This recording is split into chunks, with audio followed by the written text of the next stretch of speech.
Southwest Airlines. Book your next trip at southwest.com. And by PNC Bank. PNC leading the way. It is sizzling in our nation's capital tonight. It's going to be in the low 90s when we get this ball game underway. The Nats and the Rockies in Game 3. And the Rockies, who've dominated the Nats since 05, winning 25 of 35, will send this lineup out there tonight. Carlos Gonzalez, by the way, is homered in 4 straight games. And Brad Hoff has had a good series. 2 for 7, a homer, a couple of RBIs, and a couple of walks. And the Rockies are tough to hold down. They don't hit for high average, but they're selective hitters. They're second to the Phillies in runs and in home runs.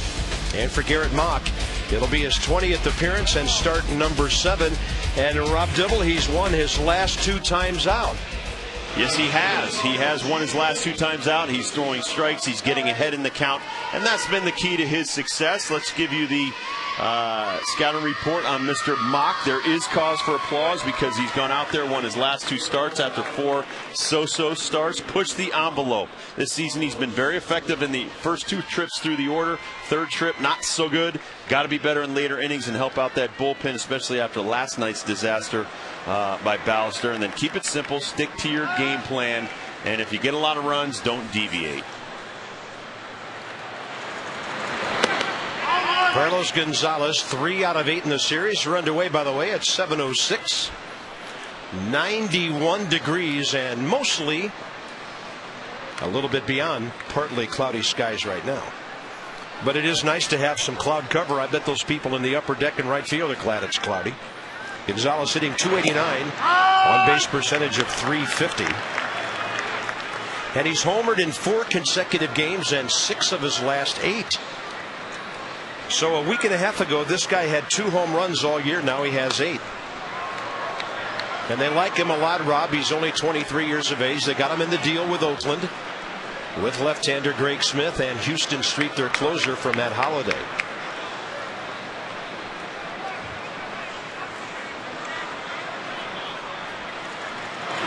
Mock going right after him. And Ryan Spilborghs had to get out of the way in the on-deck circle for a line drive that went right by his ear. Well, when I talked to Don Baylor about him up in Colorado, he just talked about this kid is hitting the ball real well. They just wanted him to make more contact during the game. And now once he's making more contact during the game, balls are flying out of the ballpark all over the place. Average his shot right up there where it should be. And they're very comfortable with him. 39 strikeouts, 15 walks for this young guy under Don Baylor's instruction.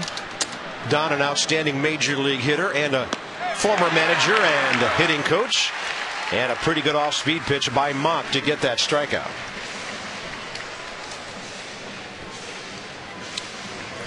Well, and Garrett Mock does a great job right here. Northrop Grumman on the pitch track throws a great drop out the bottom changeup on the young man. A lot of young players, especially when they get to this level, have trouble with changeups, breaking balls, and things that are off speed.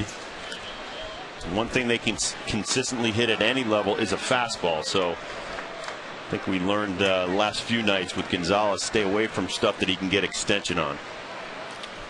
29-year-old outfielder Ryan Spilborghs. Haven't seen him yet in the series.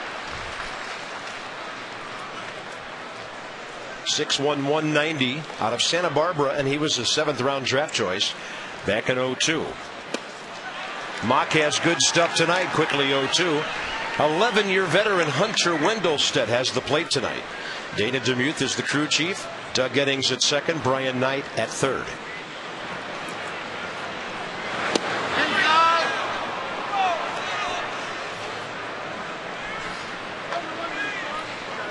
Wonder why he hasn't been playing the last couple of nights the way he's been hitting. Mainly because they've had Gonzalez and young Dexter Fowler together in the outfield. And Dexter, a lefty with a lot of speed. Zimmerman has to back up. He doesn't like to do that. He throws it so short. It was a long bounce for Adam Dunn. That's better than a short hop. And here's the Nationals defense. Still at the bottom of the league, but much, much better over the last month and a half. Niger Morgan and Elijah Dukes have combined for 24 outfield assists. Guzman, Gonzalez up the middle, Josh Bard behind the plate. And as Debbie Taylor told us last night, Jesus Flores starting to resume baseball activities, threw for the first time yesterday after severely bruising that shoulder a couple of months ago. Fastball right in there to Todd Helton. Fracturing the bone inside the shoulder. And that fracture caused him to miss a lot of time, and they had to make sure that bone was completely healthy before they allowed him to do baseball stuff. Todd Helton, 2 hits and 5 walks in this series. For the most part, the Nats haven't had much of anything to do with him. It has kept him from driving any runs in, and maybe that's why. Hitting nearly 400 career against the Nats. Almost an RBI per game and a home run every 3 times out. And that goes back to the Montreal days as well.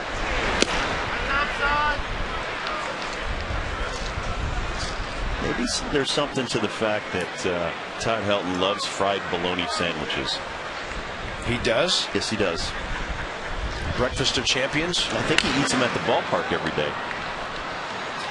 I don't know if he still does that. I know we've had conversations over the last decade. And we kidded a lot about it. That used to be something that I liked. He likes. Fried bologna? Fried bologna. I've always liked barbecued bologna. You throw it in a pan, you fry it up, maybe melt some cheese on a roll. Maybe become a future Hall of Fame hitter by eating fried bologna sandwiches, kids. Either that or an appointment down at the Nutrisystem Center. Hey, now. Tulowitzki is next with 2 outs and nobody aboard here in the top of the first inning. 3-2 from Mock. Keeps pumping strikes. Gets a little pop-up for Ryan Zimmerman. And a very good 1-2-3 top of the first for Garrett Mock.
In the National League, hitting at .267, 8th in runs and in home runs. And an offense that Nyjer Morgan has brought alive lately. Adam Dunn is the cleanup man. Adam in this series 2 for 7, a walk but 4 strikeouts. But like the man in front of him, Ryan Zimmerman, who's hitting .431 this month, having a very good dog days of August. This is Jason Hamill. His .473 ERA is a bit deceptive, because on the road this year, in 10 of his 11 starts, he's given up 3 earned runs or fewer. He's a big 26-year-old right-hander, 6'6", 220. They got him from Tampa Bay in a trade back in April. And here's Nyjer Morgan, 5 out of 8, couple of runs, a stolen base, and an RBI in this series. In fact, 2 stolen bases. That's a slow roller. Tulowitzki knows he has to hurry, and he got him by a step. PNC Bank scouting report on Jason Hamill coming up.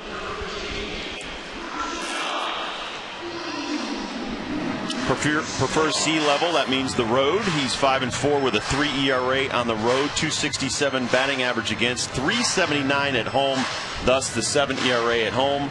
Straight arrow, gets into trouble when his stuff is flattened out, and he was a great pickup, especially the back end of the rotation. 21 starts, 7 wins.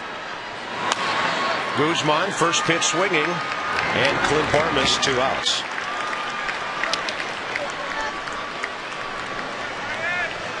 Rockies defensively are 5th in the National League. The kid Gonzalez hasn't made an error in the outfield yet this year. Troy Tulowitzki's probably the front runner for the Gold Glove at shortstop. He only has 6 RBIs on the year. Up the middle defense, they talk about it all the time. Whether Gonzalez is in left or in center, he's pretty solid. Then you have Tulowitzki and Barmas. Yorvit Torrealba, the catcher tonight.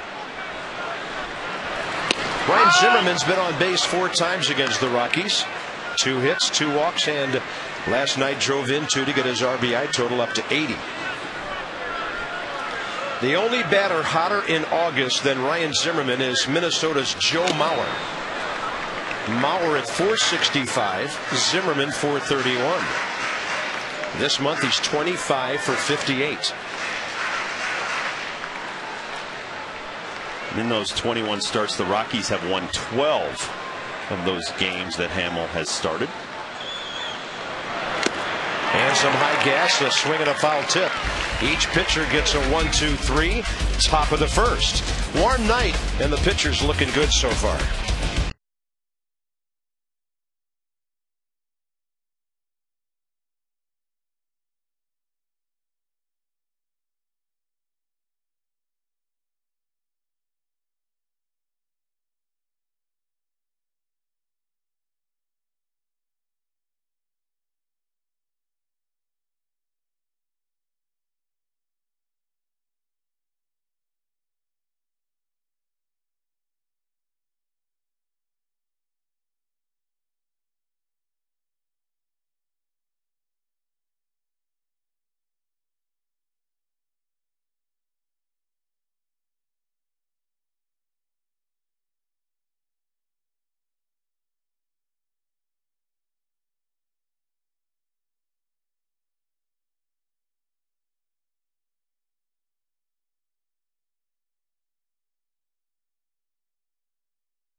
Lead over the Giants today.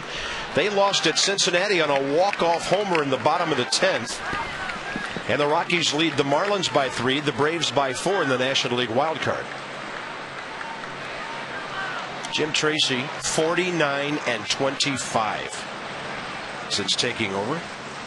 But Jim Tracy would tell you, no, Bob, my players are 49-25. He is the ultimate behind the scenes, I don't want to be out front type manager. And that seems to suit this Rocky ball club quite well. Good man, though. Just like Jim Riggleman, very fundamentally sound, quiet.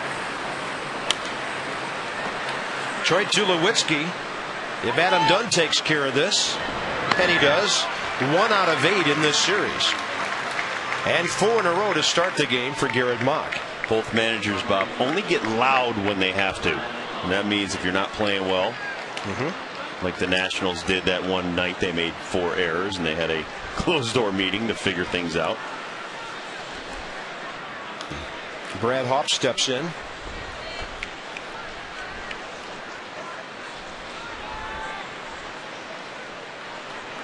Hitting .304. This is sort of interesting. I was told by some Colorado personnel last night that the general manager candidate the Nationals did not hire once said Brad Hawpe will never see a pitch in the major leagues. Well then. Also said that Clint Barmas will never be more than a utility player. Oh, Nilly. 1 ball and 1 strike to Hawpe, who's a very good major league hitter and a superior outfielder. Hunter Wendelstedt takes a shot right in the mask. So hello, how do you do? Yeah, but I had a pitching coach become my major league pitching coach years later at the major league level, and he told me when I was 19, you'll never pitch in the major leagues with those mechanics. What'd you say to him when you were reunited? That's classified, but it did cost me $1,000 when he came out to the mound. No, but you know what? I was very blessed, and I was lucky. George Bamberger and Joe Altobelli from 2 other organizations were positive with me down there. I went to extended spring training in the early 80s after I'd already pitched a half season in the minor leagues, and both of those men, George Bamberger at the time working with the Brewers organization and Altobelli with the Orioles, said, you throw strikes with that velocity, you see the strike out there to Hawpe, you'll pitch in the big leagues one day. Just repeat your delivery. That was their message. Garrett Mock with a fantastic changeup against a hitter who looked like he was geared up for some 3-2 gas. If you could throw a 3-2 changeup at this level, you will make a lot of outs. A lot of hitters think fastball's coming, looking for a fastball, way out in front of that. No shot.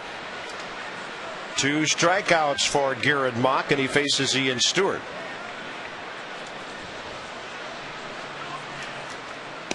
And there's the heater. Gets it up there at 91. But I also think sometimes when someone does make that kind of comment, it's motivational.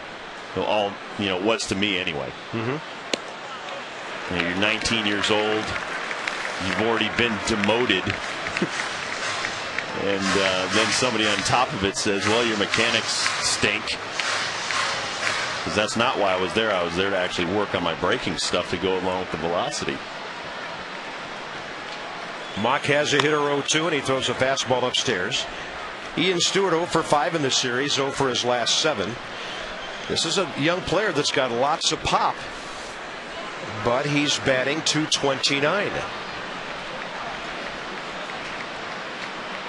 Former #1 draft choice, and off speed gets him. Garrett Mock, great command to go with his good stuff in the early going, and 6 in a row. Adam Dunn will be next.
And we'll hear from Sean in just a second, who was offered a scholarship at the University of Miami out of Wellington High School in Florida, but decided to sign his first professional contract.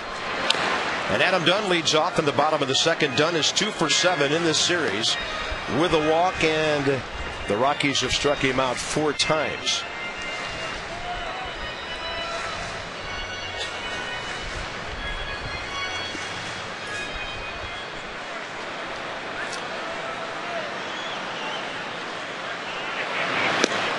Off speed. Well done. By the way, I wanted to bring this up because we barely got a chance to talk about it after the game last night. The Nationals bullpen did a tremendous job. Got 23 outs, only allowed 2 solo home runs. Gave the Nationals a chance to win last night. And so hopefully Garrett Mott can give them a little bit of a rest tonight. Adam Dunn gone again on a fastball outside corner. Well, let's just turn things around, Rob. If you had a starter who got 23 outs and gave up 2 solo home runs, we'd be talking about him for the next 2 days. Absolutely. Absolutely. Because that would be a great start and give your team an opportunity to win. There you see Hamill, who's on top of his game tonight, hitting that outside part of the plate on Adam Dunn. So it's evaluation time. You want to win some ball games, but some of these young starters are being evaluated for the winter meetings that will come up after the season ends, and see where their professional life will lead. And you want to make a strong impression here in the last 5 weeks of the season. It's a good time to maybe start right now. Josh Willingham and Elijah Dukes a combined 2 for 16 in the series. They're each 1 for 8. Willingham goes to right field. That'll be easy for Brad Hawk.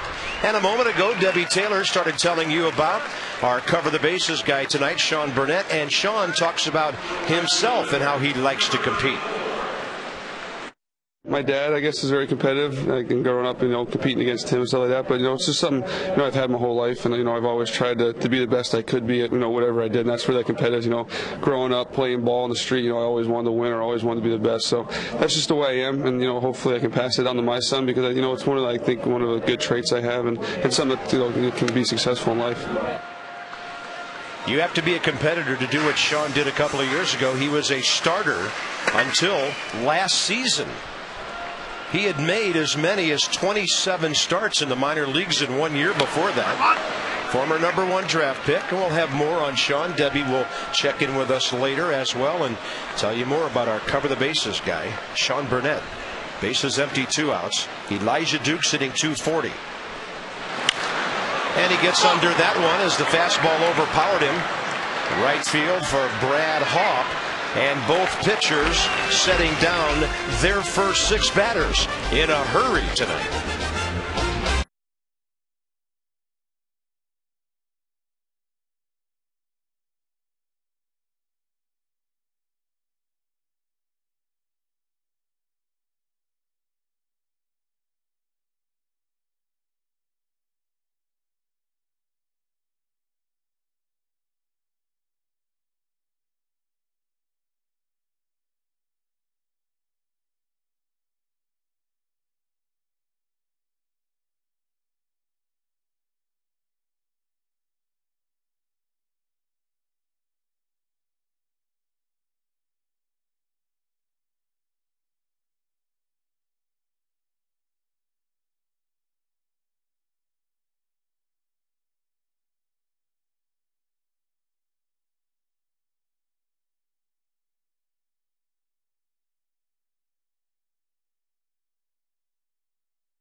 Go top 3, Barmas, Torrealba, and Hamill coming up for the Rockies. Our friends call us the Shack, and here's our Radio Shack What'd You Know as we look at Garrett Mott month by month And in August, he's a lot hotter, Rob Dibble, than he was in July. The ERA is about 1/3 of what it was way back then. Well, and I don't think it's been very easy on Garrett. Come up as a starter, go back down to the minor leagues, become a reliever, come back up as a reliever, go back down to the minor leagues, be a starter, come back here again. And now he's starting to feel himself like he probably did when he was a starter, throwing a lot of great off-speed stuff, changing speeds, pounding the strike zone. It took him maybe 6 starts to get there, and now that he's there, looks pretty good tonight. Clint Barma's 3 for 9 in the series with a pair of solo home runs. It's interesting that on a night when we profile Sean Burnett, the starter went just the other way. Sean from starter to reliever, and Garrett Mock leaving the pen to become, at least for now, a pretty solid major league starter.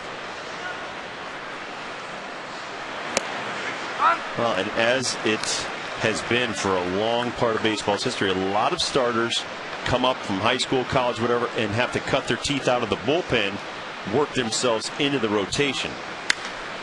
High in the air, left center. Niger Morgan is under it.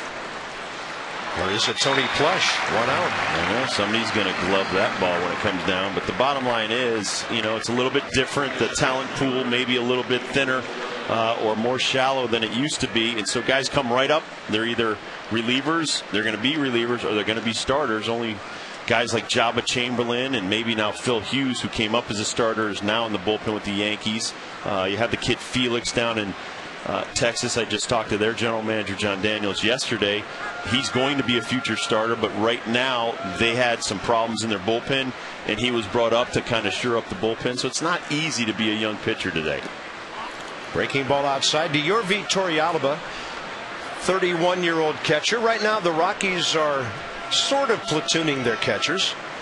They're both right-handed batters. Torrealba 32 games, Chris Iannetta 78. And Torrealba's only had 103 at-bats this year after 236 last year. He had some knee problems that cost him the last month of the season last year. 250 career hitter, and there's Chris Iannetta, who caught the first 2 games of this series.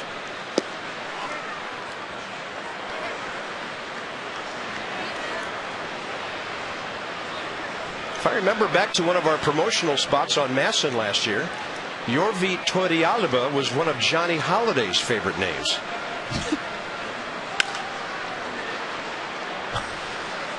Yorvi Torrealba? Yeah. We'll have to pull out the disc and show you the rest of that promo that featured Kosuke Fukudome. Johnny was wonderful, and he looked like he was right at home in the classroom.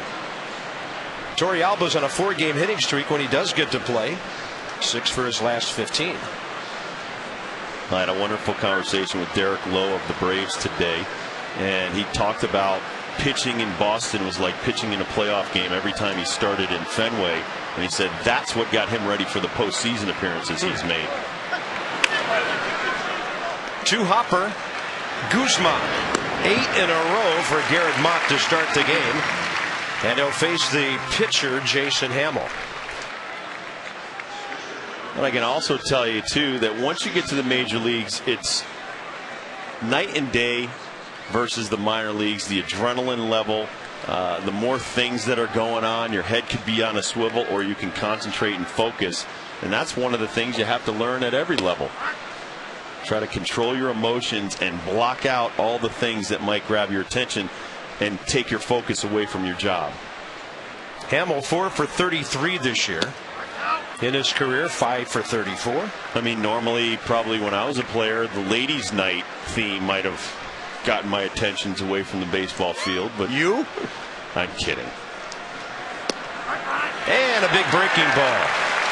Good thing they didn't have bring your dog to the ballpark night when Rob Dibble was pitching. 9 in a row for Garrett Mock.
Jason Hamill. 6 pitches, 6 strikes in the first inning. 9 pitches, 7 strikes in the second. AT&T, the nation's fastest 3G network. Your world delivered. Yeah, those two are delivering the goods so far tonight. Hey guys, like the uniforms. We are bringing up a whole new generation of baseball fans right here. They're going to have to ask their daddies or their granddads about the Senators, because they will know all about the Nats. Here's Josh Bart. Had a good night last night. Josh was 2 for 4 with a base hit and a home run. Took Houston Street yard in the 9th inning last night. Gave the fans and everyone else some hope. And in 8 major league seasons now, Josh Bart has now hit 31 home runs. He pulls that ball foul.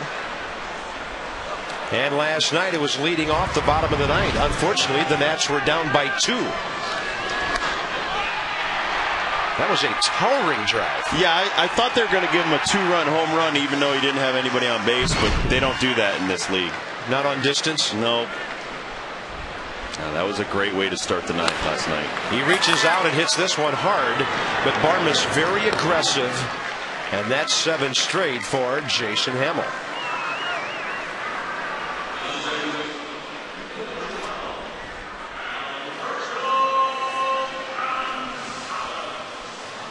Here's Alberto Gonzalez, whose bat has suddenly come alive a little bit. He was 1 for 2 after coming in for defense last night. And Alberto now is 8 for 25 over his last 8 games. So he's showing signs of life after that prolonged slump.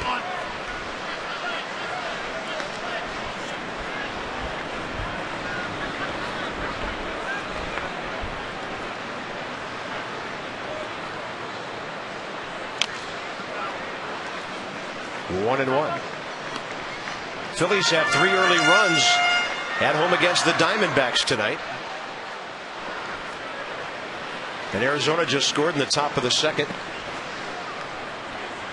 Doug Davis and Joe Blanton in that game. Gonzalez up the middle, a high chopper.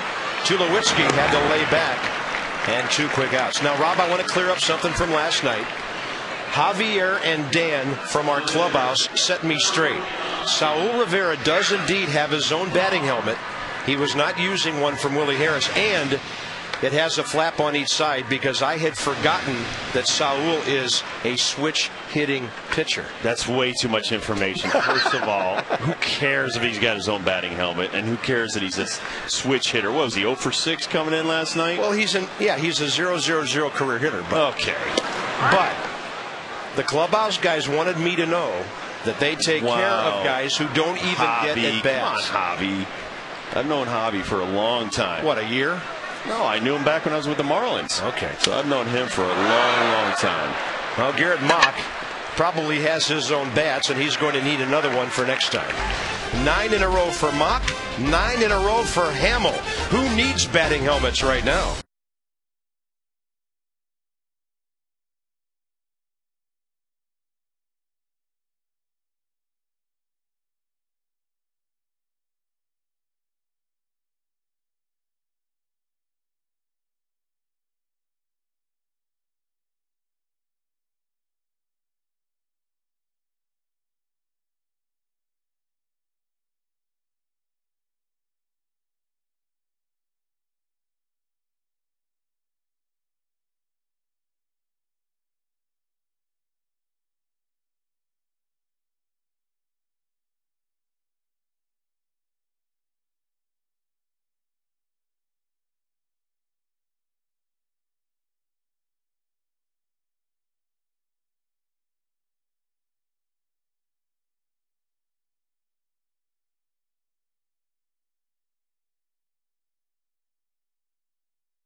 pitching. We're going right to the middle innings. No score. But we will talk about Carlos Gonzalez, an emerging star. Do the Rockies have one in the outfield here? He went deep against Craig Stammen in the 8th inning. That was a big run on Tuesday night, and then in the 8th inning last night, Jorge Sosa. So if he comes up in the 8th inning tonight, let's pitch around this guy. Well, a guy that was evaluated and drafted back with the Diamondbacks when Mike Rizzo worked with the Diamondbacks, he drafted Carlos Gonzalez. Gonzalez went to Oakland and then was traded from Oakland over to the Rockies. And everybody that I've talked to said, and I don't want to use the term five-tool player, but we have seen this kid. He's fast, he can throw, he can hit the ball with authority. Now it's a question of just getting the at-bats needed to see if he's going to be an everyday player for the Rockies, not only this year, but in the future. Diamondbacks signed him at the age of 16 out of Venezuela, and he went to Oakland in the Dan Herron deal. Out to short, Guzman. Christian knew he had a fast runner. He was already in throwing position by the time he was very fluid in picking up that ground ball. And then, of course, Gonzalez moved on to Colorado in the mega deal involving Houston Street and Matt Holliday. So he was the sleeper in a couple of those deals, and he may turn out to be quite a star. Here's Ryan Spilborghs, who bounced out to Ryan Zimmerman first time up. Well, it's 6 degrees of Mark Mulder. Herron traded for Mulder back when Herron was with the Cardinals. Yeah. So the Cardinals would still have him, but they thought Mulder was more developed and could help them win. Traded him out to, obviously, the Oakland Athletics. And Walt Jocketty had been with Oakland and knew all about Mulder. And that'll be the first base runner of the game for either team. Garrett Mock will retire 10 in a row before Spilborghs lines a clean single to left. Mock had been perfect up until right here. He throws a fastball, not down enough, and Spilborghs just hits it and gets nice top spin for a base hit. Yeah, that's what they call getting over the top of one. Hit it extremely hard, and here's Todd Helton.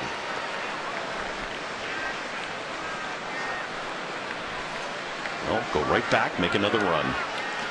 Rob, is it kind of odd, though, when you've pitched 3 innings and now you're on the stretch for the first time?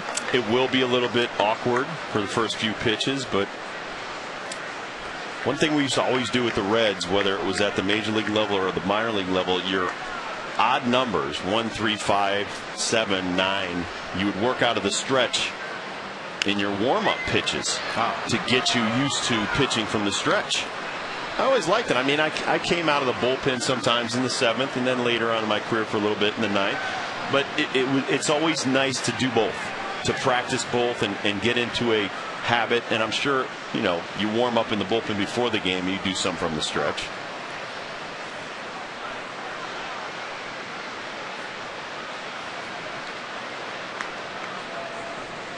Spilborghs, 9 stolen bases.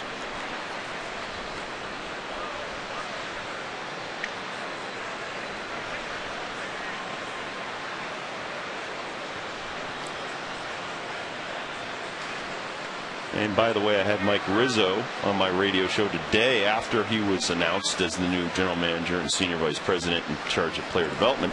And he told me about Drew Storen. Got his 4th save now since being moved up a level, and we'll probably see some action in the Arizona Fall League. And basically Mike said that that's always a stepping stone, or usually a stepping stone, to either being put on the major league roster or getting an invite to camp. So nice.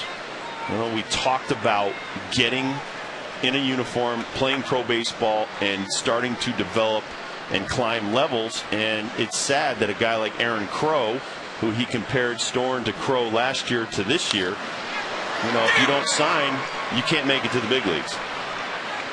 Easy out for Morgan off the bat of Todd Helton. Tulowitzki coming up with 2 outs. And with all this excitement in mind for next year, you can secure season tickets. Deposits are being taken.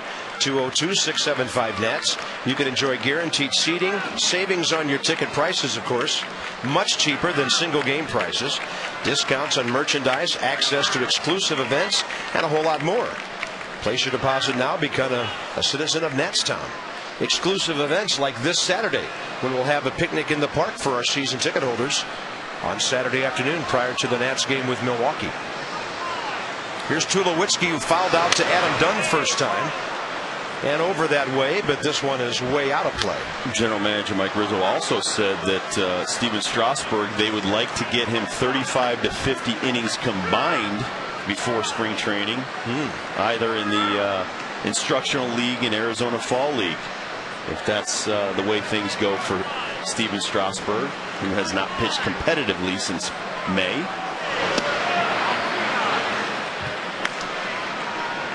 May 28th, to be exact.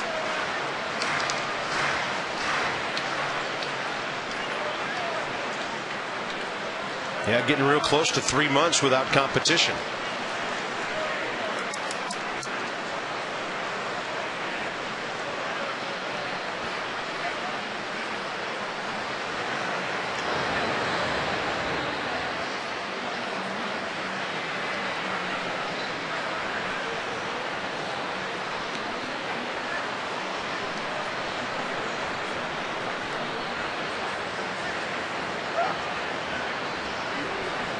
It's 1-1 to Tulowitzki.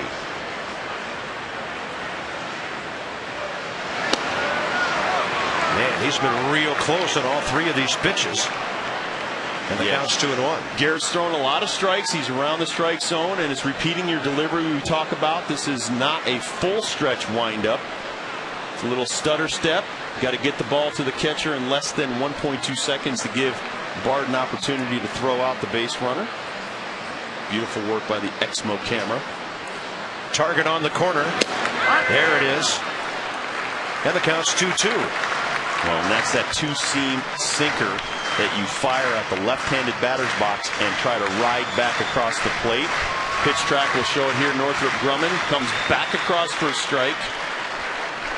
Very hard to pull the trigger on that pitch. The information systems powerhouse, Northrop Grumman, with our pitch track tonight. 2 outs and a 2-2 pitch way outside. And this is dangerous. Tulowitzki is an extra base hit guy, and Spilborghs will have a head start. The man they call Tulo, 20 doubles, 8 triples, 23 home runs, and then Brad Hawpe is next. The Nats would like to see him leading off in the top of the 5th. Oh, I thought that's because his pants are too low. Too low.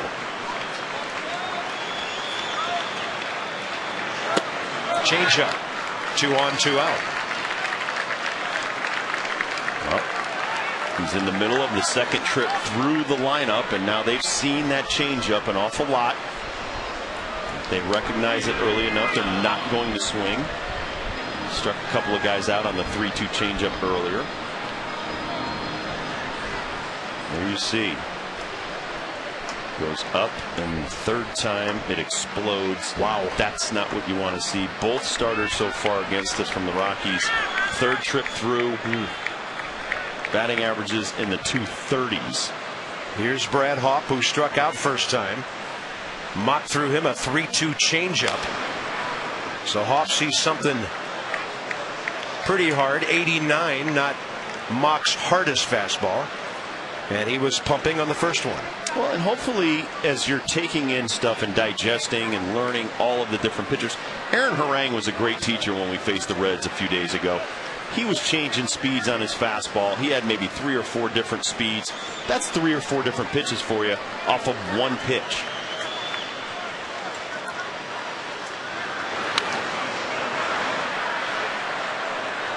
Got a guy like Paul Byrd that could possibly come back, sign a minor league deal with the Red Sox. If you watch a guy like Paul Byrd, he's like a Jamie Moore. They don't overpower you, but they change speeds. So he might top out 88, 85 miles an hour, but he'll go 75, 82, 85, back down to 75. I mean, and that's just his fastball. That's what pitching's all about. Manipulating the strike zone and the velocities. Get the best results. Man on second. Can't get together with his catcher, and they're going to have a little conference. Braves have scored a run in the top of the 3rd at New York. Kawakami and Santana tonight. Johan Santana 13-8.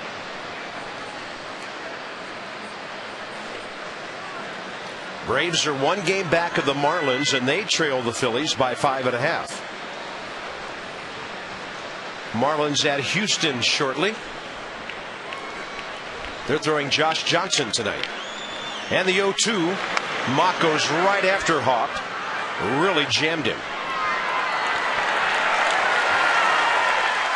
And Garrett told me he loves weather like this because it reminds him of pitching when he was at the University of Houston. You talk about a hot and muggy place this time of the year, or even back in the spring during the college season. That's Houston, Texas. Goodness gracious. I didn't like walking from the hotel to the taxi in Houston. You would be drenched. It's so muggy and hot. And then you go in the Astrodome. Oh, and but see, then the Astrodome was always 72 degrees, and you'd freeze. You'd have to put a jacket on. It was so cold in there. Then go back outside and you need to take a shower. He turns over the changeup and misses way outside. And a pretty long inning now for Mock. He threw 40 pitches in the first 3 innings. 19 here in the 4th.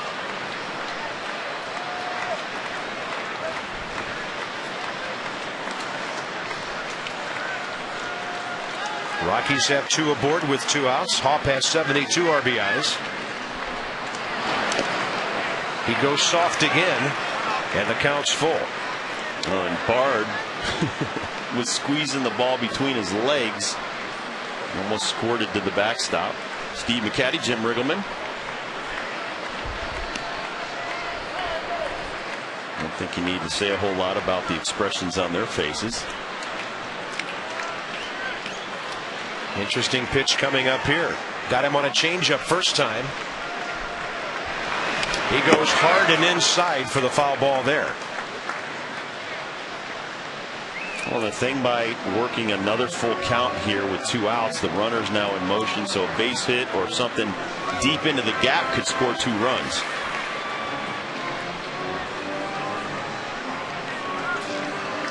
The Rockies, in beating the Nationals 8 games in a row, have outscored them 49-26. 5 of those games this year.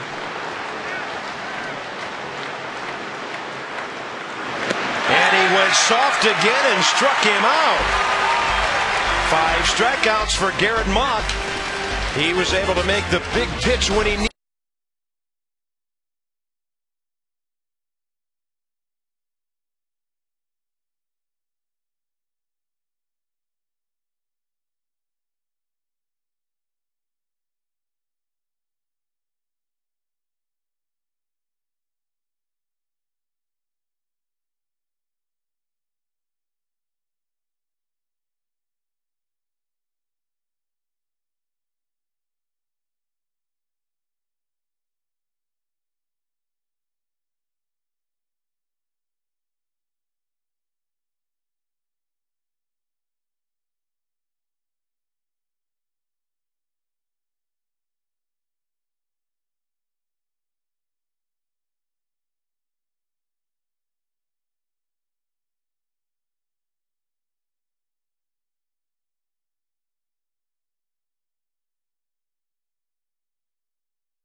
Here, dawning today, couldn't help Teddy. He pulled a hamstring in the stretch, and Thomas Jefferson takes home the prize. I just need our bosses to give me the okay, and I will play Teddy one day. I'm looking not only destroy the other person. I was going to say, I'm looking forward to seeing the other three sprawled on the warning track. It'll be ugly. They'll need the entire offseason to get healthy again. Oh, the carnage. Morgan, Guzman, Zimmerman, scoreless game, bottom of the fourth. Niger Morgan, 5 out of 9 in this series. Bounced out to the shortstop. Nats don't have a base runner yet. 2-1. Oh, nothing better than Garrett Mock finishing off Hop last inning. First and second, runners moving, 3-2 changeup to end the inning. That's when you know you can pitch up here. Very nicely done.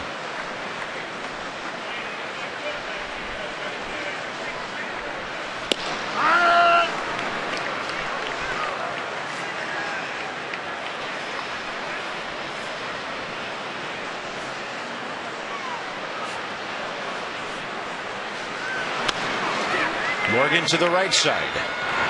Infielder Barmes gets rid of it in a hurry. In celebration of the signing of Steven Strasburg, the Nats are offering $1 tickets to the game tomorrow, so they've expanded that. And the tickets will go on sale between noon and 2 p.m. tomorrow. There will be a press conference introducing Strasburg on the field Friday at 2 p.m., followed by a Q&A with President Stan Kasten and GM Mike Rizzo. And if you have a ticket to Friday's game, you're encouraged to come out and check out the newest citizen of Natstown. Now, folks, I have seen the plans for tomorrow. There's going to be a big stage over by third base. The fans will be sitting in the lower bowl over on the third base side. And at 2 o'clock, it is really going to be something. We'll carry it live on Masson if you can't be here. But if you can, I promise you it'll be worth it. Christian Guzman grounded out his first time up.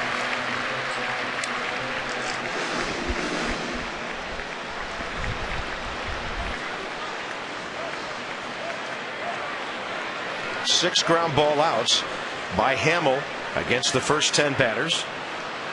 And I think it's easy to see why the Rockies are successful. They have pitchers who keep the ball down. And when you have to play half your games at Coors Field,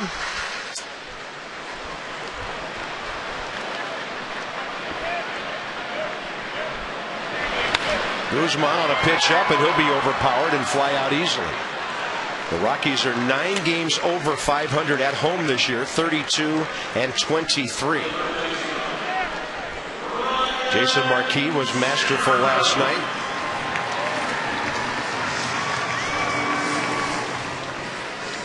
And Ubaldo Jimenez, wow, who threw here on Tuesday.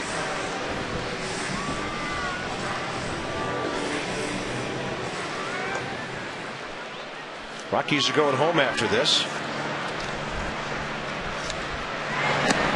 And they've got a big series starting tomorrow. It's a wraparound series that goes through Monday. And guess who's coming in?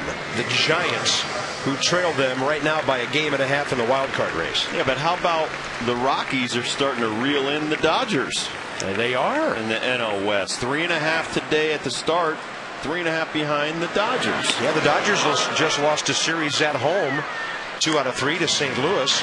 And the Rockies keep on taking care of their business.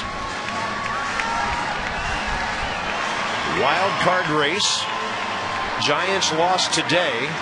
Marlins, Braves, Cubs, and you'd have to call Houston way out on the horizon somewhere. 9 back with that many clubs to pass. Pretty tough to do in 5.5 weeks. And the Marlins and Braves play each other 10 more times down the stretch. Yeah, that'll help the Rockies because they'll be beating each other every other day. Ryan Zimmerman struck out swinging first time. It's 3-0.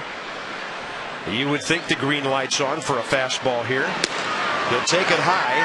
He'll walk on 4. And let's see if Adam Dunn gets a little more aggressive after striking out looking his last 2 at bats in this series.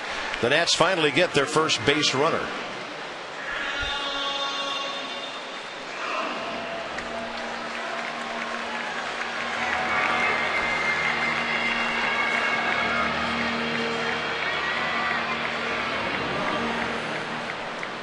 Adam struck out for the 136th time 2 innings ago.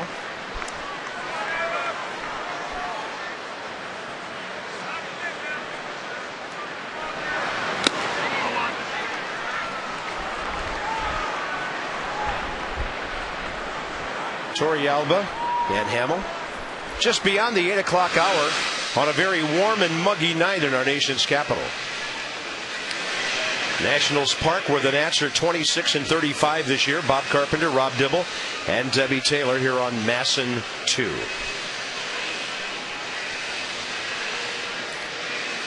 Take care of that fast, buddy. It's going to be melting. Ice cream, you scream, we all scream, ice cream. Yeah, the Rockies and Giants have 10 more against each other also. So the top 4 teams in the wild card will be battling each other a lot. There's Adam Dunn reaching outside of the zone, singling to right field, and the Nats have their first base hit. So just like the Rockies in the 4th, a base hit and a walk. And it'll be a big spot for 1-9 in this series, Josh Willingham. Well, here's the Xmo showing you Dunn getting out over that ball and just top spinning it into right for a hit.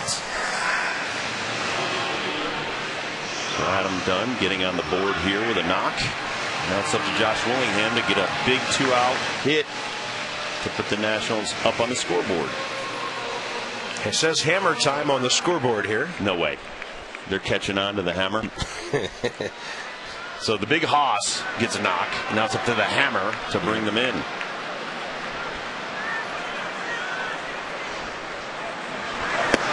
What a nickname for Zim. Well, we decided if he was on the Cowboy show, he would be the Virginian. The Virginian, or we can call him GQ. GQ Zim. Yeah, it's like he just stepped out of a GQ. Yeah, his numbers have been a bonanza this year. Willingham and a swinging bunt. Looks like a base hit. Ian Stewart couldn't get the bare hand on it cleanly, and the Nats have the bases loaded for Elijah Dukes.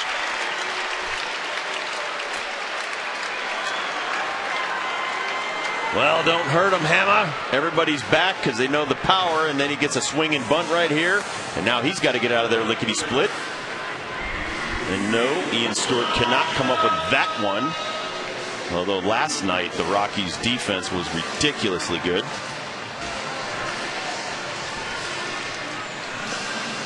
Huge spot for Dukes, who's only 10 for 39 over 11 games. With those 10 hits, have driven in 13 runs. The pitcher Hamill will go off the full windup here.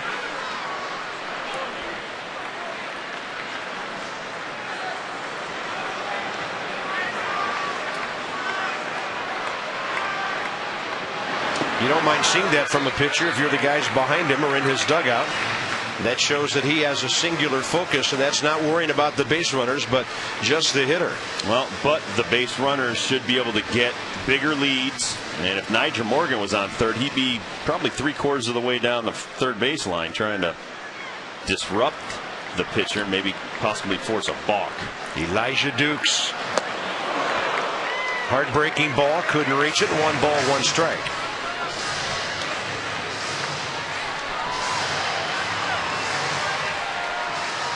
You see Elijah talking with Torrealba, asking him, is that down? That's a bat as quick as anyone's. When he makes contact, he can do big time damage. And for the second time in this at bat, he's tired of waiting for Hamill and steps out. Well, Hamill doesn't like what Torrealba's featuring back there as far as signals. So Torrealba, when he's saying roll it over, he's meaning start over. And Dukes takes the fastball upstairs, 2-1.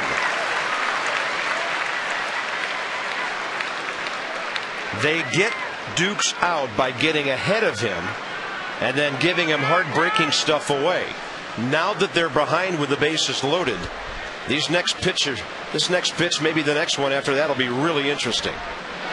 It's a fastball. He hits it left side, and out on a close play is Josh Willingham. The Rockies defense does it again. Ian Stewart. And with the pitcher working off the full windup, you wouldn't think a runner could be out on a play like that.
to have surgery when he was in high school.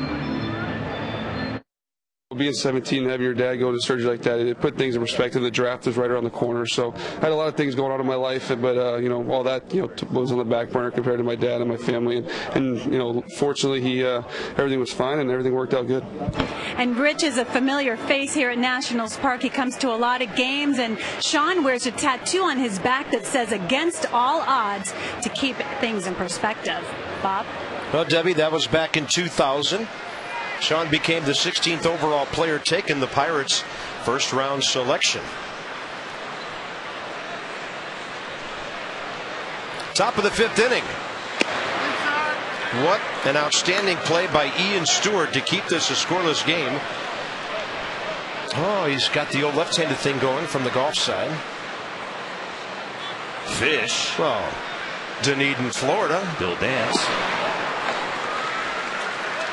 Off-speed pitch, well done by Mock. 1-1 to Ian Stewart. And Sean getting ready. I hope he doesn't expect to pitch in the next inning or so. Nah, he just knows what we're talking about. Good. God, class of 2000. Right off the end of the bat. Sean will have a birthday in a little less than a month. September 17th will be his 27th birthday.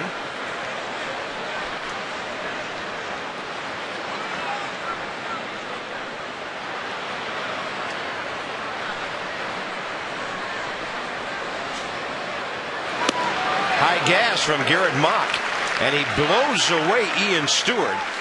He has 6 strikeouts, and 4 of them are against Hoff and Stewart, both left-handed batters in the 5 and 6 spots. Starting to look for changeups here. Northrop Grumman, he elevates the fastball. No shot for Stewart. After you made that great play in the field, you deserve that strikeout. Take it easy, buddy. I want more runs. They have a. Well, you and I were surprised that a runner could be forced out on a play that took that long to develop, Rob, because the pitcher was working off the full windup, and the base runners all should have had big leads. That ball hacked straight back by Clint Barmas. It's just unfortunate sometimes that things don't work out in your favor, and then maybe you can go back and try to retrace where things may have gone wrong. Say, hey, listen, the guy's working from the windup with 2 outs. He's kind of giving you a few more steps on your lead. At least 2 steps, yeah.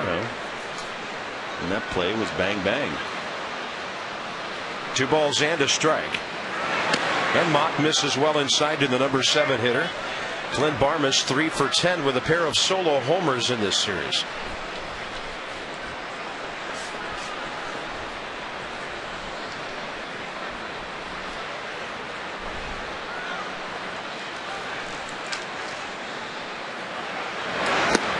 Changeup and his second walk of the game. 1 on, 1 out here in the 5th inning. Get your red on. Watch the Nats and the Brewers this Saturday.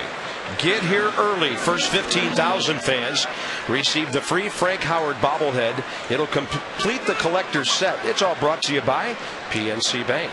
To purchase tickets, 888-632-NATS, Nationals.com, or stop by the Nationals Park box office. What a night for sluggers. Frank Howard, Adam Dunn, Ryan Zimmerman will be here. Prince Fielder, Ryan Braun. And the Milwaukee Brewers, who have a day off today. They're 4 games under 500. And on the 21st of August, that's a surprise. But when we were there, about 3 weeks ago, Rob, you and I saw that ball club had some pitching issues. They got all the offense you could want. And Bill Hall, who was there the last time we were there, was picked up by the Seattle Mariners. They sent their shortstop, J.J. Hardy, to the minor leagues. So they've made some switches. Some moves. Mock throwing a lot of off-speed stuff here. That's a first pitch changeup way inside to Torrealba. You have to retire these 2 hitters, the number 8 man and then the pitcher. And if he does, he's halfway, well, more than halfway through his game.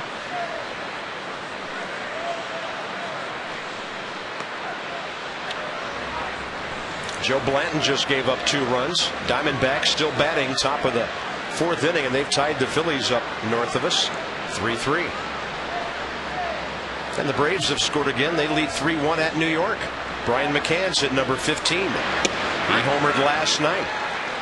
I think that's Kawakami Santana, isn't it? It is. Once again, kind of a mismatch. Those 2 pitchers. But they're playing on turf, not paper. That's true.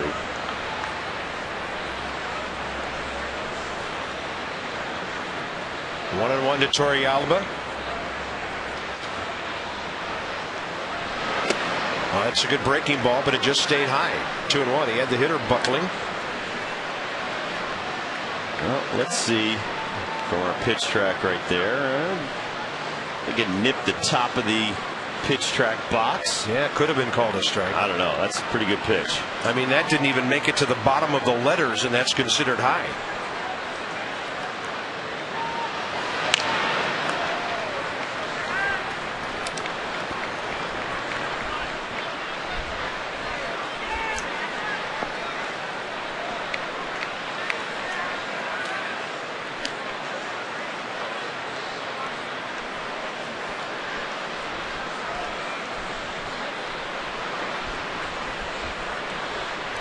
Barmes an aggressive lead. He's stolen 9, but he's been caught 8 times.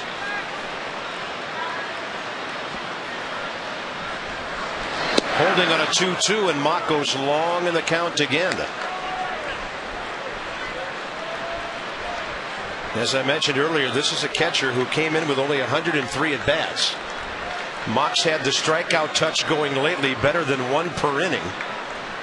But he's gone to nibbling here, walking 2 of the last 4 batters. Runner goes, and Torrealba helps out by swinging at ball 4.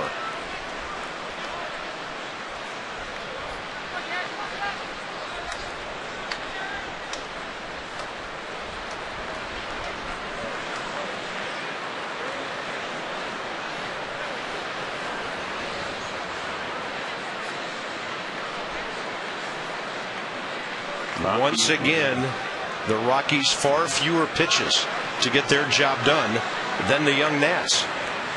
3-2, runner goes again, and that is trouble. Right center, it'll fall next to Dukes. Another step or 2 would have been a double play because the runner Barmes was frozen at second base. Now they'll have a chance for the pitcher to bunt 2 runners ahead. Well, you're getting into trouble here at the bottom of the order. Your 7th hitter, you walked him. Give up a jam shot to your backup catcher in Torrealba on a 3-2 pitch. You're giving them way too much credit at the bottom of the order. We talk about that all the time. And a former major league hitter once told me, pitchers can complain about blue pits, but they almost all come on pitches that are up. So here's 2 on, 1 out, and the pitcher Hamill, who was called out looking first time. Zimmerman wants to stay home at third for a forced play unless Guzman wheels over that way, and he is. And the pitcher tried to bunt that ball, which almost hit him, and it's a strike. Well, he's giving you an out right here and helping you get out of the inning, and you fire one and nearly hit him. It was a foul ball. Got to control your emotions. Pitching a very good game. Don't want to let it slip away from you. And now Zimmerman letting Mock know what play is on. And of course, when we talk about the wheel play, that's where the third baseman charges aggressively, and then the shortstop tries to beat the runner to third. Clint Barmes does run pretty fast. It doesn't look like Guzman's going to do it this time. He's staying at second. That ball deadened, then it spun back foul. That was really an interesting bunt. It went right out in front of the plate, then it had backspin and came spinning back into the batter's box, and a foul ball. Well, Josh Bard tried to make a great play right here. Tries to get out and get that ball before it's called foul by Hunter Wendelstad. And there you see Hamill deadens it. Backspin, foul. Would have been a nice play to get the lead runner right there and get 2 outs and keep the pitcher out there running. But here's 0-2. Give him something that's hard to bunt. And it is. And he's out.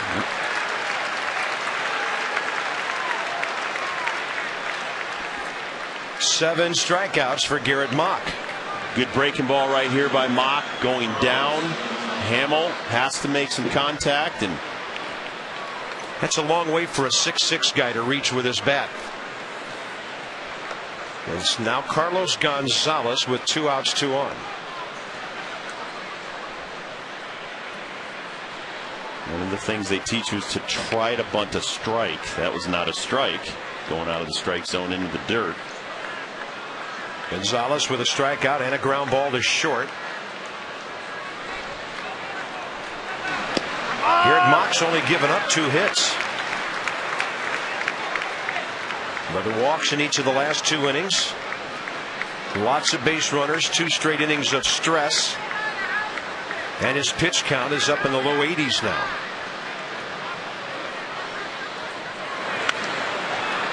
Then he comes with the heat and overpowers Gonzalez.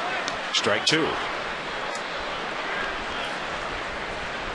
Well, that's a rookie having a hard time delivering in clutch situations.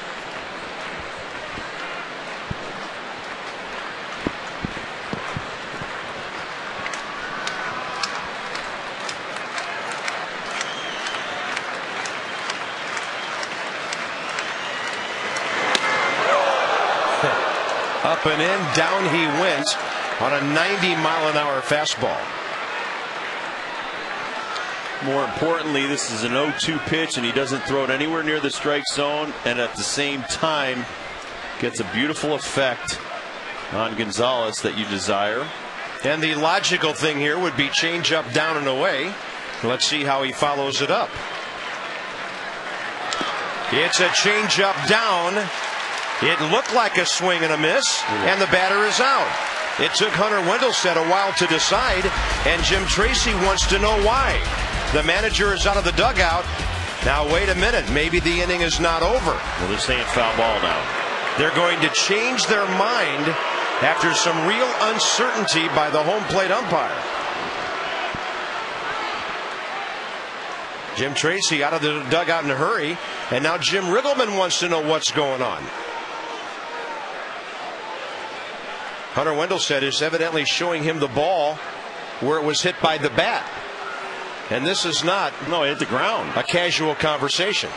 But he's saying it hit the bat. And one of the base umpires was asked for the appeal, and he said it was a foul ball.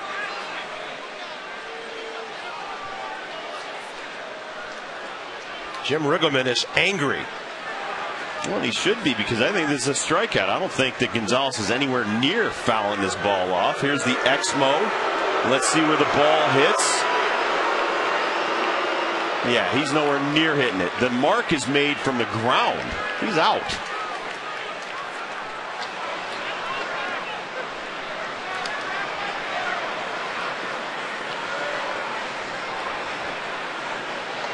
Well, do it again.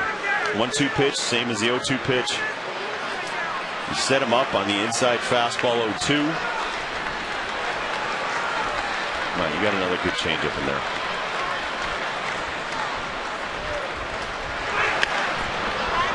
That's trouble. A little blooper to left, and 2 runs are going to score. Pardon me, 1 run scores, another runner to third. And the Rockies take the lead after the umpires blew one, and Colorado takes advantage. What a tough break that is on a ball hit like that.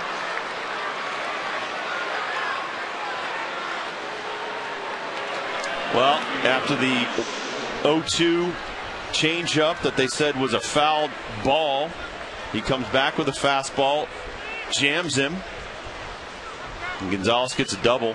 Second and third, now you're still in a bit of trouble. You know, the thing is about that strike, if he missed it by that much, how did every umpire not fail to see? You can almost complain, you can almost see where the home plate umpire, who's blocked out a bit, but the ball's not even in the frame yet. No, it doesn't change direction. It was a change up at 81 miles an hour that he threw perfectly in the dirt. A horrible break for the Nats, and the Rockies lead 1-0. He's got seven strikeouts, and most of them off of changeups. He's got a beautiful changeup working tonight, and that was not a foul ball. And sometimes pitching coaches will wait for the umpire to get there.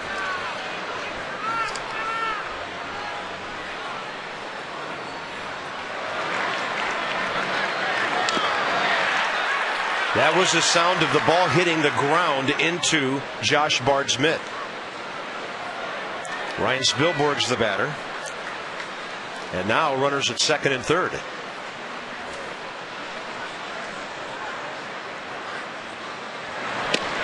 First pitch changeup misses.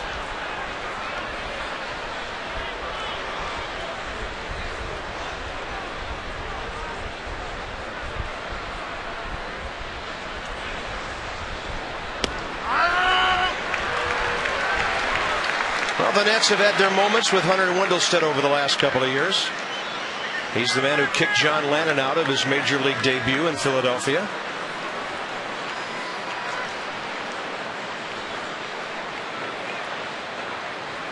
Just works out that way sometimes. And a breaking ball, 1-2. Malone's up. Still got to score to win. But here's another Nats pitcher, fifth inning. And pitch number 90 is coming. That's a wild pitch, and it's 2-0.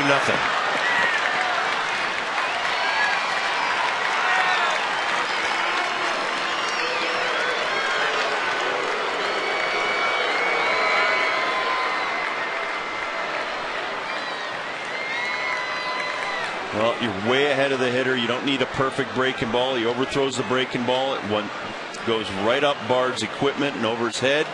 And Torrealba can walk home.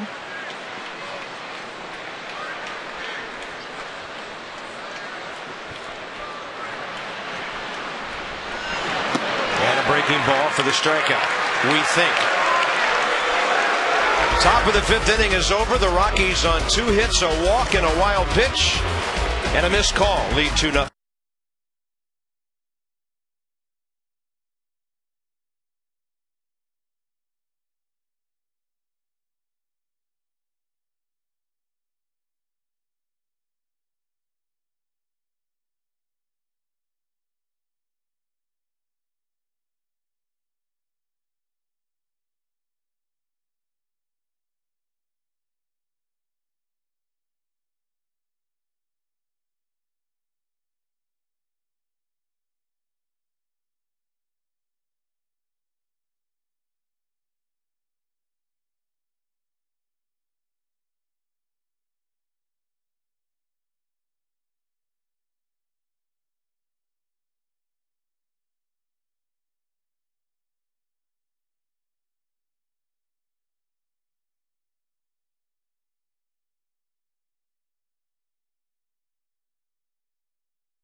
Say it's that guy right there, Larry Walker.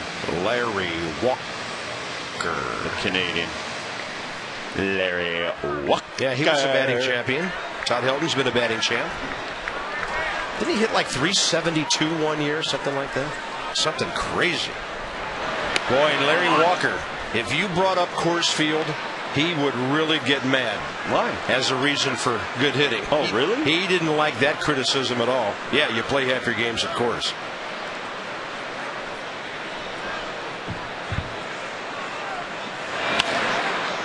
Josh Bard bounced out to the second baseman first time up.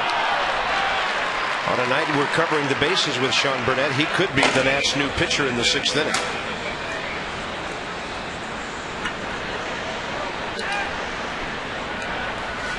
Favorite movie? Lloyd and Harry.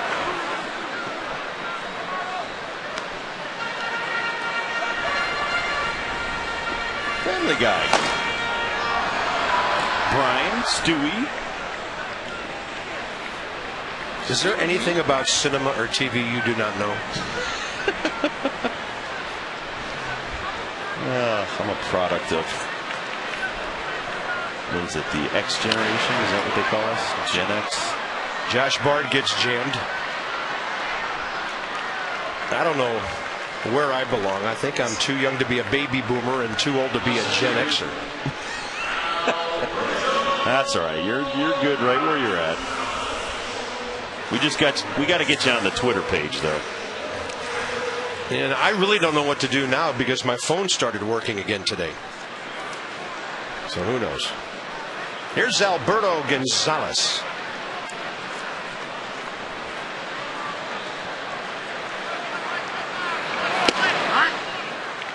Jorge Padilla in the on-deck circle. Evidently Garrett Mock done for the night.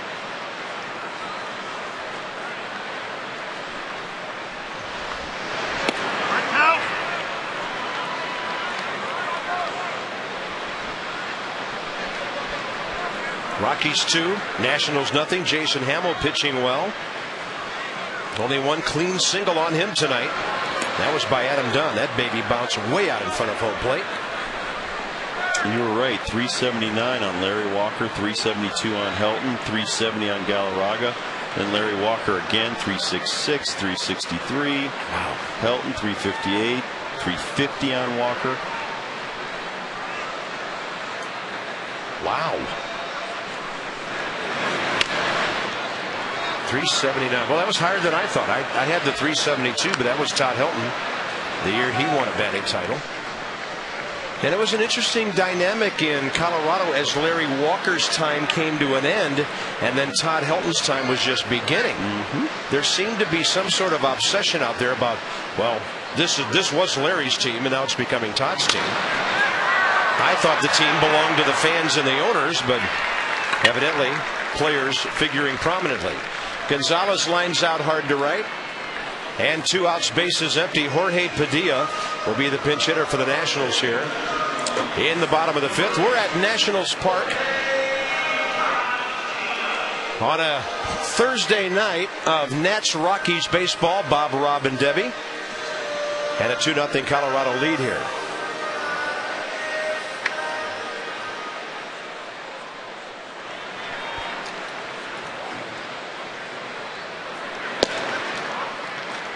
And Padilla in the first couple of weeks of his major league career, 1 for 8.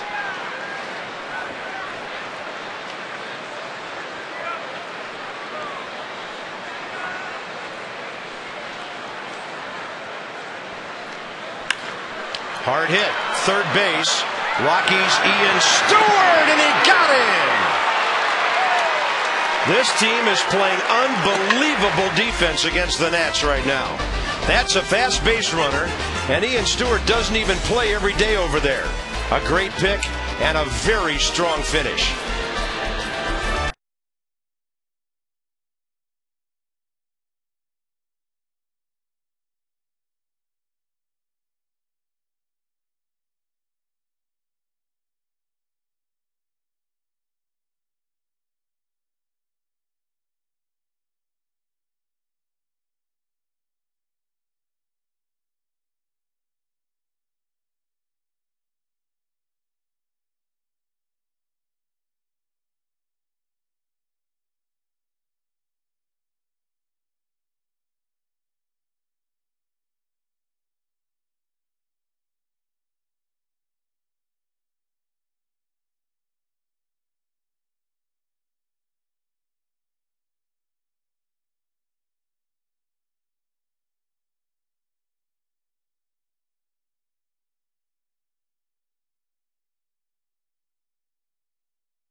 The dream started. You want to be on that field and be one of those guys. And even when I lived in Melbourne, going to the Brevard County, the Manatee games, I thought those guys were great. I thought those guys were legends. And all I know is I was 10 years old. Those guys were professional baseball players. I thought that was the greatest thing in the world. So, needless to say, I didn't know they were only A-ball players and they were still far away from the big leagues. But to me, they were someone to look up to, and hopefully I could be in their shoes one day. And of course, Sean also credits both of his parents for supporting him throughout his career, Bob. Hey, interesting that he made his way to Melbourne, which is just about 10 miles right down the interstate from Vieira, where the Nationals now trained, and Wellington High School in that area. Here's Todd Helton, Tulowitzki, and Haupt to follow in the top of the 6th inning. 2-0 Rocks as they continue to take runs away from the Nats with their gloves. The Rockies box as we go through the top of the 6th here.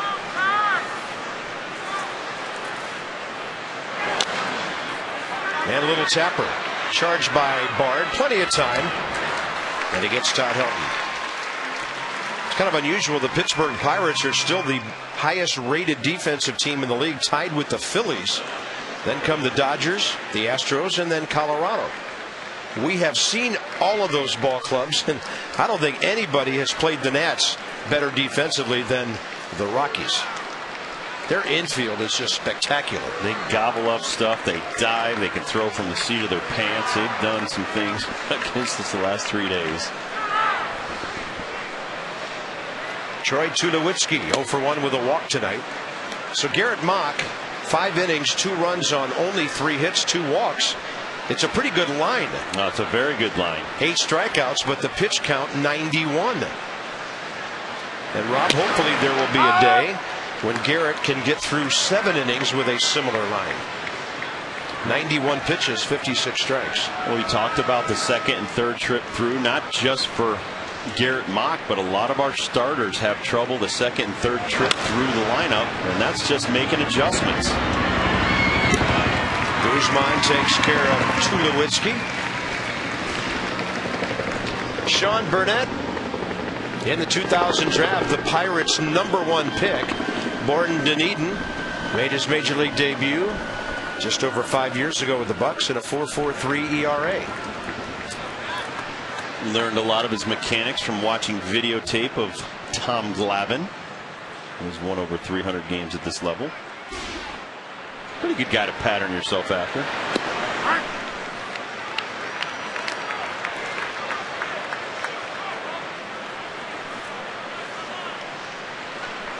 Brad Haupt, 2 strikeouts tonight.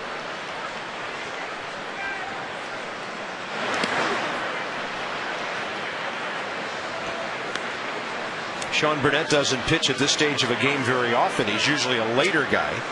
But with Helton and Haupt, the 2 left-handers around Tulowitzki, Jim Riggleman wanted his most effective left-hander right here.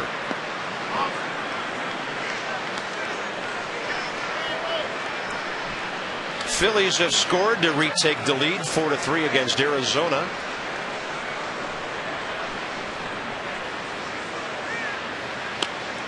The batter waited and waited. Well, not only did Sean Burnett have Tommy John back in 2004, in May of 2005, he also had an impingement repaired on his shoulder.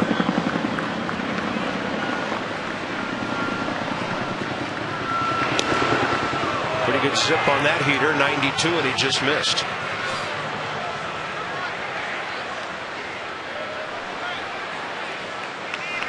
Northrop Grumman right here, 92 on the black. He works from the third base side, throws that ball right across the plate, and Brad Haupt gets a little piece of it. And Rockies, by the way, we talked about their good defense. Their pitching staff 7th in the league with an ERA of 4.22, but their starters now are hovering right at the 4 mark. Their bullpen about a half run a game higher, but they are thriving on their starting pitching right now. That's a front door breaking ball that strikes out Brad Haupt for the 3rd time tonight. Sean Burnett puts a 0 on the board in the top of the 6th.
Let's have a look at our Cabot Woodstains legendary performance, heritage, pride, and commitment. Every can. Our performance is legendary. Nationals Rockies, Thursday, July 19th, 2007, and D'Angelo Jimenez gets the walk-off base hit. Austin Kearns had singled. Brian Schneider sacrificed him, and Jimenez, a pinch hitter in the 10th inning, gives the Nats a walk-off win. 20,573 screaming Nats fans at RFK. All right, Mr. Scorebook. What was the weather that day? Clear at 82. Look at you pulling out your It's history, scorebooks. baby. We don't have much history. We have to recognize that which we have. D'Angelo Jimenez. Do you have to carry him around, though, when we go to dinner? No. Just in case the waiter asks a question? No. That was D'Angelo Jimenez. That's when we make up stuff. Morgan 0 for 2, couple of ground balls tonight. 2-0 count. Fastball misses. In this situation, getting him to first base anyway is as good as a hit. As Jason Hamill continues to be effective. 2 hits, 1 walk. It was all in the 4th inning.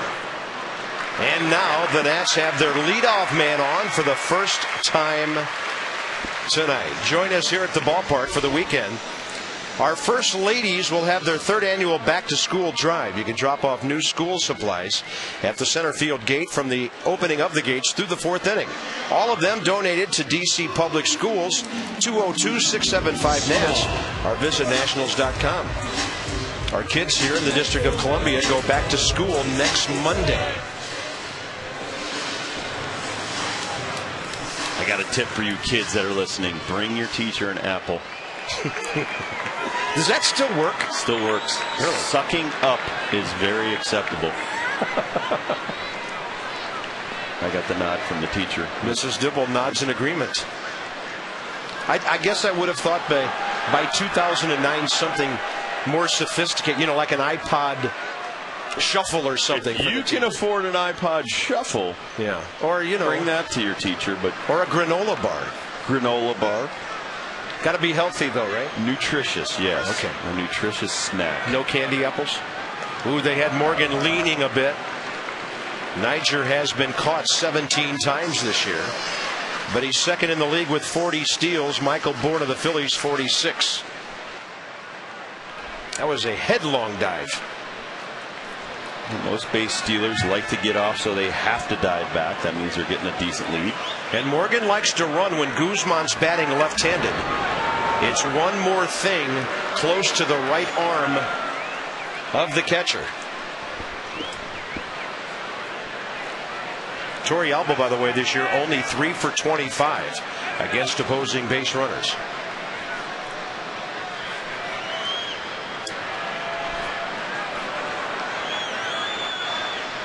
He's holding.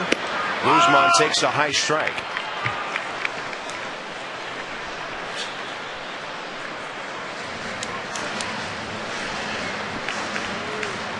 Ryan Zimmerman on base once tonight.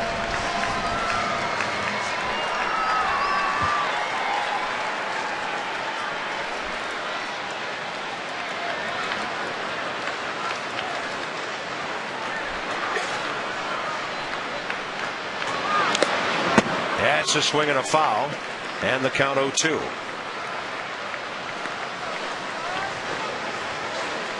Jason Worth has homered again tonight, 28 on the year for him, and the Phillies lead Arizona 6-3 in the 5th inning. Marlins got a first inning run at Houston. They're leading by 1 in the 3rd, behind 12-2 Josh Johnson. Here in Washington, 2-0 Rockies. Bottom 6, leadoff man aboard. Guzman much better when pitchers are going off the stretch.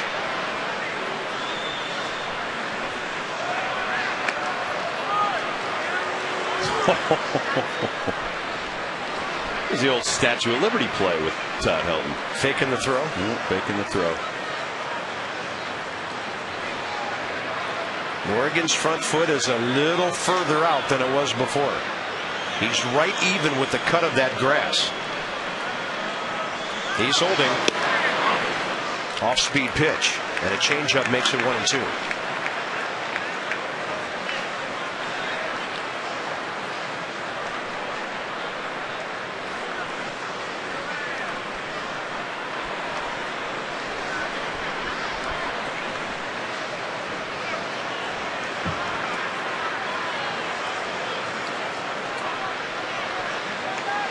Morgan holding again. Guzman, right side. Barmes gets the lead runner. The Rockies continue to play brilliantly on defense.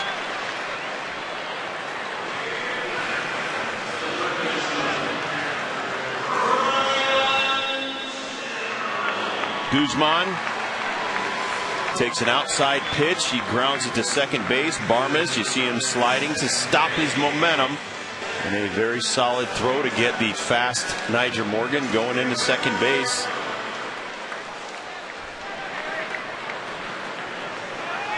They one on, one out. Tough to get a ball by. They sure are.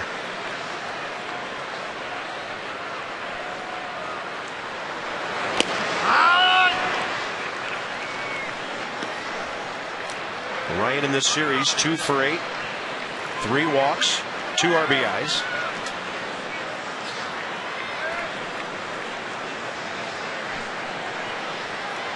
Middle of the order here in the 6th. If they don't score here, it's going to get late in a hurry, and then you're looking at Houston Street again.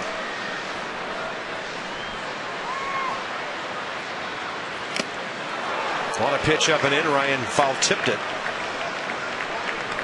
And give Hamill credit, he hasn't gone to many long counts tonight. Side view of Ryan. He came into this inning averaging 11 pitches per frame. We talked about that before the game, that Hamill loves pitching at sea level. Mile high, gets banged up a little bit when he's up in Colorado. And the 0-2, runner going, pitch up.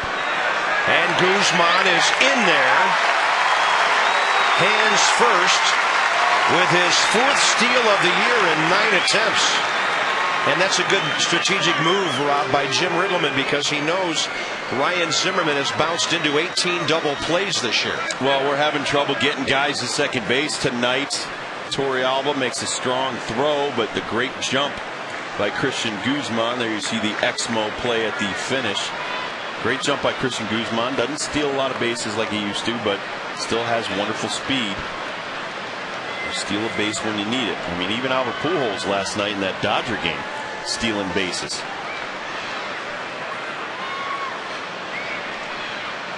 Zimmerman breaks his bat on a ground ball to short.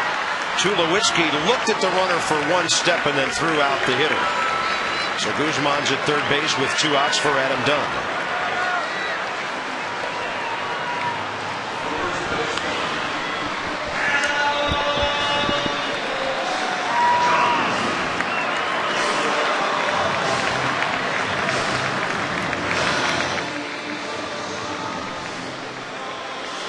If the ball's behind you, run to third. If it's ahead of you, don't go anywhere.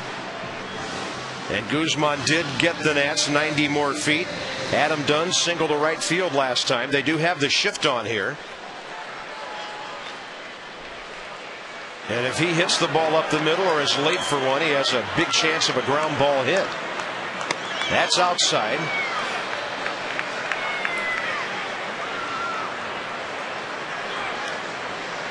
Torrealba reminding his pitcher that there's a runner on third, no third baseman, and he's going from the windup. Adam Dunn has told us in the past he would consider a bunt hit down the third base line in certain situations. This is not one of those because you're down by 2. If it's a 1-run game, look at all that room. He could lay one down right over by Guzman, and Guzman could trot home. But the Nats are 2 down, and they need their big fella to come up with a big swing. That's up and in. 2-0. I just watched this wonderful piece on Mickey Mantle. Mickey Mantle used to lay down bunts and use his speed. He was really fast. Yeah. Before his knees went bad.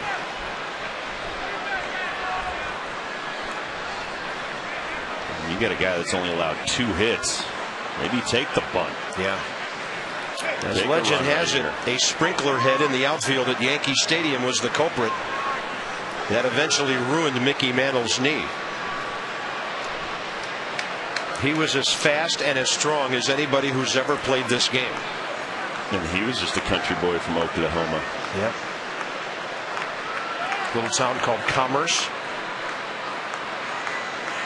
Adam Dunn rips one to right field. The Nats are on the board. Dunn will have to dig for second. Hoff's got a great arm, and he is in there safely. Nice job. Adam Dunn, 87 RBIs.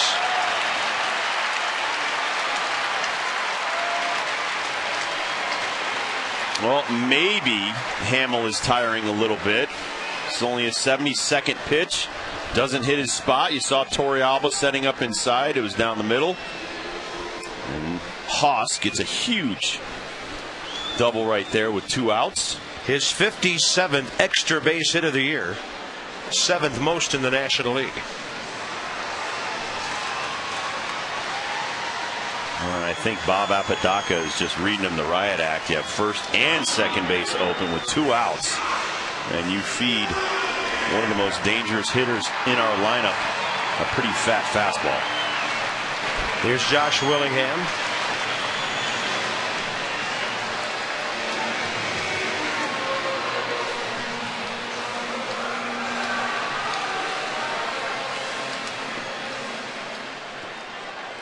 Sitting on 50 RBIs.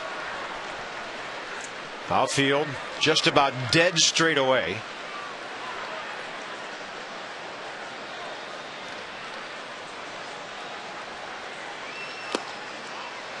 And that one misses.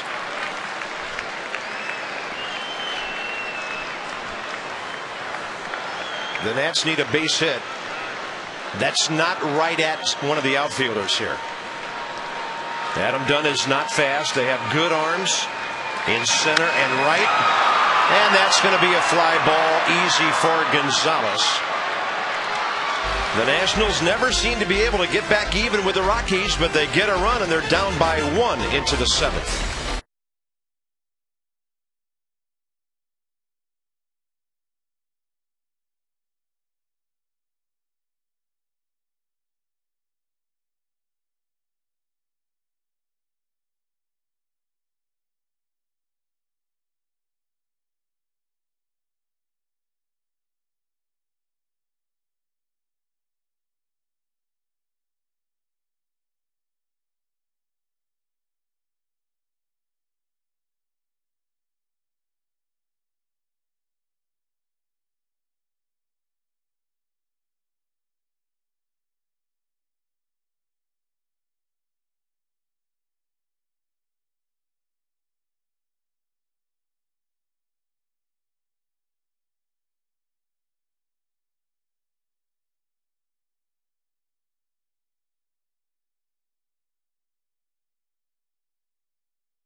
Payoff. Aflac. Our Aflac trivia. I think we already know the answer.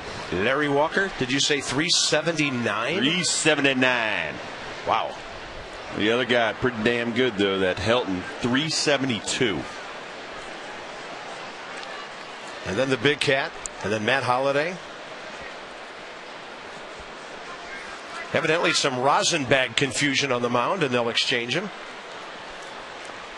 And as Pat Listash told us last night on Wired Wednesday, the Rosenbag has to be on the back of the mound. I never liked the rosin on the dirt. That was one of my superstitions. It looked like they brought out a bigger one than the other one, and on a really hot, muggy night like this, as the pitchers kind of tamp that thing up and down their arm, it dries off a larger area. It does, and it'll also help you when you're sweating an awful lot. You can smack it around on your wrist and keep the sweat from pouring down on your hand and make the ball slick. You know, St. Louis on a muggy August night, Atlanta, yeah, and now Washington. Did you see that Atlanta has now become one of the hardest home run parks in baseball? What happened to the launching pad? They have some really good pitchers. Vasquez, Hansen, Lowe, Mr. Sinker himself. Yep. No, I think Tim Hudson's coming back. It's the Burgermeister Burger. And a big breaking ball from Burnett to Ian Stewart. 2-2, leadoff man in a 2-1 game, top of the 7th. You see the big breaking ball from Sean Burnett. Ian Stewart letting it go. Hunter Wendelstedt showing us that was a foul tip. Yeah. After the he didn't signal that way Gonzalez. Back in the 5th inning. No. That wasn't even close. In fact, the Nats were halfway off the field when they changed the call. And then Carlos Gonzalez doubled in a run. Then they got a wild pitch for another. Here's a 2-2 and a breaking ball. Strikes out Ian Stewart. Hawp and Stewart are 0 for 6 with 6 strikeouts tonight. Well, they're being dominated by pitchers getting ahead and then using off-speed stuff to just put them away. Stewart, you can see the disgust on his face after the swing. Ian Stewart, 93 strikeouts on the year, and he's a part-time player. Well, I mean, that ball's on the outer half, and he's swinging with his butt going into our dugout. Not going to hit it that way. Here's Clint Barmas, who's flied to center, walked and scored. His walk was the tough part of that 5th inning to take until the missed call by the umpiring crew. There's a fastball, a good one by Burnett, and the count's even 1-1. Well, once again, I mean, the hit to Torrealba and the walk to Barmas, it was the bottom of the order that did all the damage tonight against the Nationals. Those are guys you just want to attack them, attack the strike zone.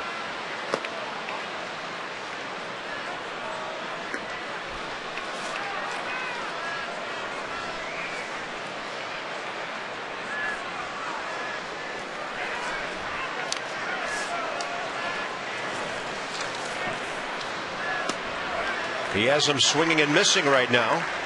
And a 2-2 to the right-hander Barmas. Yorvit Torrealba next. By the way, their pitcher Jason Hamill, 6 innings. He's only at 73 pitches. So we may have another Rocky starter going deep tonight. Marquis 6+ last night, and it sure looked like he was going to go deeper than that till the Nats got 4 hits in a row off him to wear him out in a bit in the 5th inning. But then Jimenez 8 innings the night before. Sean Burnett 5 in a row on the night. We're covering the bases with him. Oh, he's got the Indians gear on there. Oh, Team USA. That's a uniform everybody wants to wear.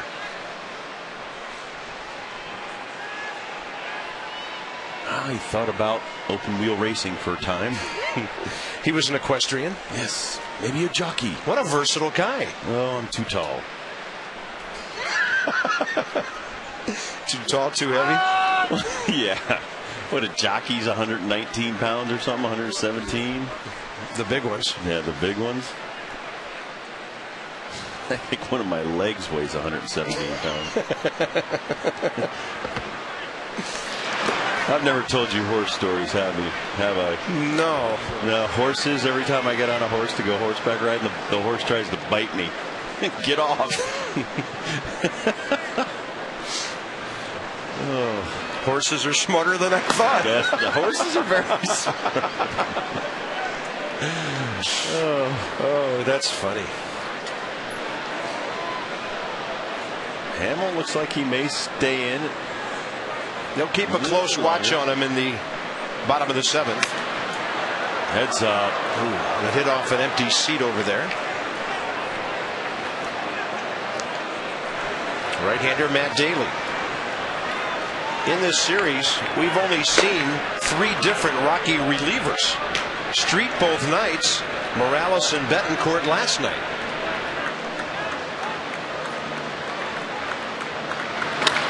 And a little chopper that Guzman can charge, and he just simply drops the ball for his 15th error of the year. With a catcher running, I'm not sure what the hurry was there. No, I think he was trying to get it in between hops right here. Takes one more hop, it might short hop him. He'll have even more trouble, but comes up, hits him on the heel of the glove. And actually closes his glove early. Yeah. Great job by the Exmo. The Exmo misses nothing. Here's Hamill, who has struck out twice, once bunting. 2 outs, he'll be swinging. So what would you say? The shortstop may miss a ball, but the Exmo won't. Exmo, we don't have any Exmo errors this year. But the Nationals have 107. In contrast, the Colorado Rockies, 65 errors. And they're playing their 122nd game. Nah, they're just showing off.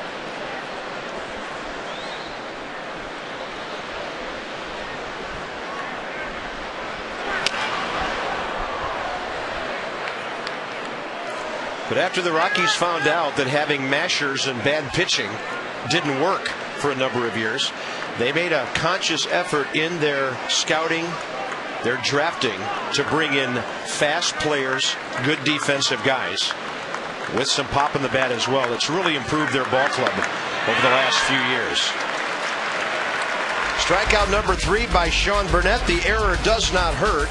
It is 7th inning stretch time at Nationals Park. Rockies 2, Nat.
Game by Garrett Mock. Offense is being shut down by another nice pitcher, Hamill, on the Colorado Rockies. But you know what? You're still in the ball game, and you got to win these one-run ball games. We keep getting beat by the Rockies. I think 8 straight, and 5 of them by 1 run. So this is the kind of ball game you want to win. This would be uplifting, I think, to the entire squad. Colorado starter who might be tiring just a bit, Elijah Dukes, to lead off bottom of the 7th, and the Nats would love to win one for the new general manager / senior vice president of baseball operations, Mike Rizzo. Quite a title. Yes, quite a title. He gets a better parking spot, probably a bump in pay. But no, couldn't happen to a greater guy. He's very nice, has turned this organization around in the few years that he's been here, especially with the 3 drafts he's been involved with, and then the signing of Steven Strasburg. And there you see our club president, Stan Kasten, right there. They look very nice today. Yeah. Well, Rob, we wanted to break the news gently to you, but your parking space is a little further from the gate than it was yesterday. And a breaking ball to Elijah Dukes. No worries, no worries. I have been doing lots of cardio. Hey, you're in Lot A. That's all that matters. Elijah Dukes in this series 1 for 5. Hitless tonight. Only 6 hits in this ball game. In the 3 games against Colorado, the Nationals have only given this high-powered offense 18 base hits. Left-hander Joe Beimel has now joined Matt Daly.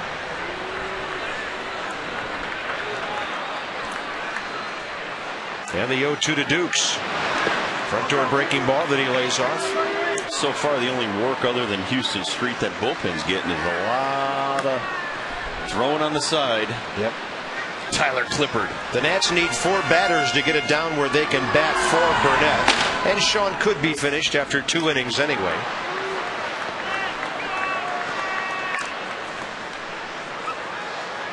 And Dukes didn't really try that hard to get out of the way, and the ball just missed hitting him, and the count goes to 2-2.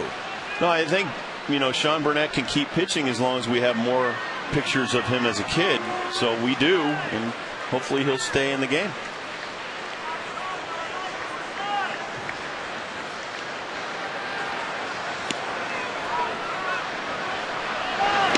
And Dukes takes a big hack at a 77-mile-an-hour breaking ball, and that is the first strikeout for Hamill since Adam Dunn back in the 2nd inning. Well, one breaking ball almost hit him. Gets it together, throws a really nice breaking ball right there, 12-6. And he strikes out Elijah Dukes. Next up will be Josh Bart and then Alberto Gonzalez. Some of our friends from DynCorp are here tonight cheering on the Nats and visiting the booth, one of our outstanding sponsors. Maybe they can get us some runs. Hopefully they're good luck. We bring them in every half inning. If it's a 1-2-3, out they go. Out they go. Never to be seen again. No, we love having them back anytime. Yes, we do. Josh Bart, a ground ball, fly ball to right. He's pulled it twice. And a fastball away. 1 ball, 1 strike. It was interesting. A lot of the players, I'm sure, aren't loving all the baby pictures that we pull out. Well, I met Josh's parents the other day, Josh Bard, and they were like, "Don't tell Josh you talked to us. He'll kill us." He's a pretty low-key guy. Yes, he is. In but fact, he makes his home in Denver. Josh is out of Cherry Creek County High School, where Brad Lidge was on the team with him. But he may not even know this. Well, I'm sure he does about his parents. His parents used to live in Connecticut before they moved to Denver. So my wife and I have a lot in common with Josh's parents, where they're from.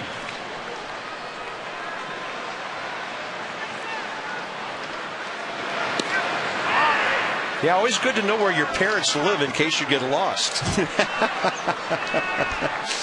Not everybody knows that their parents may have lived here or there. That's nice. Where they met. You talk about a change of culture. Denver to Lubbock, Texas to play at Texas Tech. And a 2-2 coming. It's a changeup outside, and the count goes full. My father passed away 12 years ago. My mother is still telling me things that I didn't know about the pair. So things they did when they met, etc., etc. Deep, dark Dibble secrets. No, but just interesting stuff. Cool. That's very nice. I'm sure he left a wonderful legacy. And Bard hoping it goes foul, but it'll stay fair right at the bag. And an easy play for Todd Helton, 2 outs. My dad did leave the Dibble bunch, 3 girls and 3 boys. I don't know what kind of legacy. His 5th youngest child is kind of strange. Here's a story about a man named Dibble. Yeah, we don't want to hit the ball to the infield. Let's try working the outfield for a little bit. Alberto Gonzalez is 0 for 2, lined out to right last time up.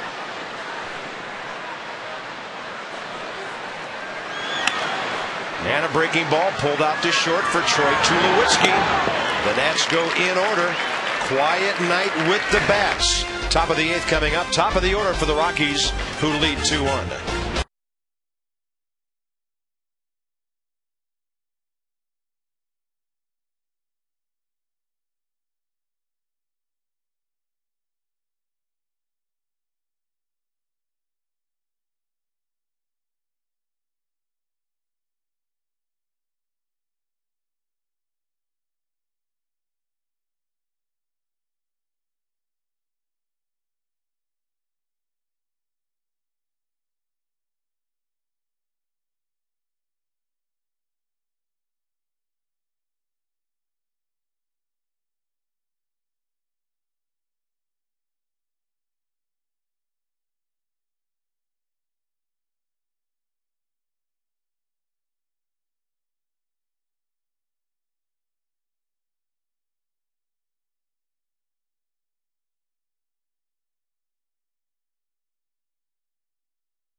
barehanded, but this time Elijah Duke's broken back. Ian Stewart from his behind gets out of a huge jam, bases loaded, and made the play at second base. So Coors Light Freeze Camp catching the action at the hot corner.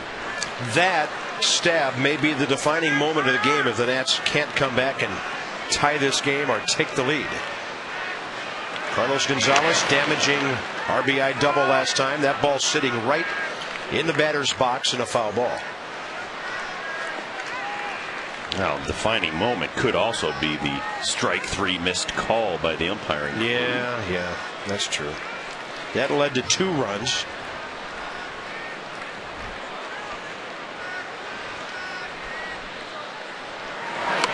He drags a bunt. Burnett, yes. Scoops, yes. Well done to Adam Dunn from Sean Burnett.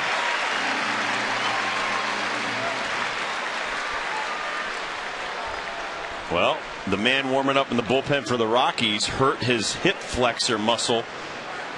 Joe Beimel on almost the identical play. Got over there, barehanded it. They call this the tough play. Great job by Sean Burnett, who will pitch 2 1/3 scoreless baseball. Did not give up a hit. He struck out 3. And on a night when we're covering the bases with Sean, he did a fantastic job. 35 pitches, getting 7 outs, and he'll give way to Clippard here in the 8th inning. Now looks like Bergman coming in.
Top of the 8th. Very good relief job by Sean Burnett. Bergman takes over. Tonight's copyrighted telecast presented by authority of the Washington Nationals. May not be reproduced or retransmitted in any form. And the accounts and descriptions of this game, including ball 1 up and in, may not be disseminated without the express written consent of the Washington Nationals. Ryan Spilborgh's 1 for 3. Well, the roof fell in on the Diamondbacks up in Philadelphia. Ryan Howard is 32nd. Carlos Ruiz his 7th. It's 11-3 Philadelphia after a 5-run 6th inning. Braves still lead 3-1, top of the 8th at New York, and the Marlins just gave up 3 at Houston. Carlos Lee and Hunter Pence have hit homers against Josh Johnson. Lee's 21st, and for Pence his 19th.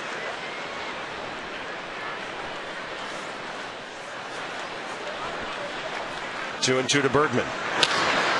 Had a hitter reaching. Guzman plays it on the hop. And 2 quick outs here in the top of the 8th.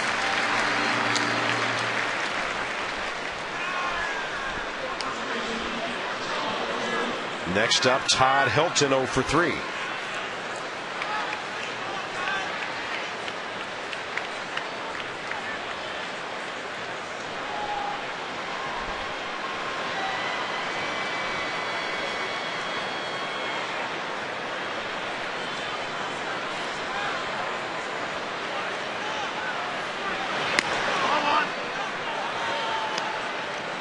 The Nationals will have a pinch hitter in the pitcher's spot leading off the 8th, then the top of the order. So all the big guns will bat again in this game.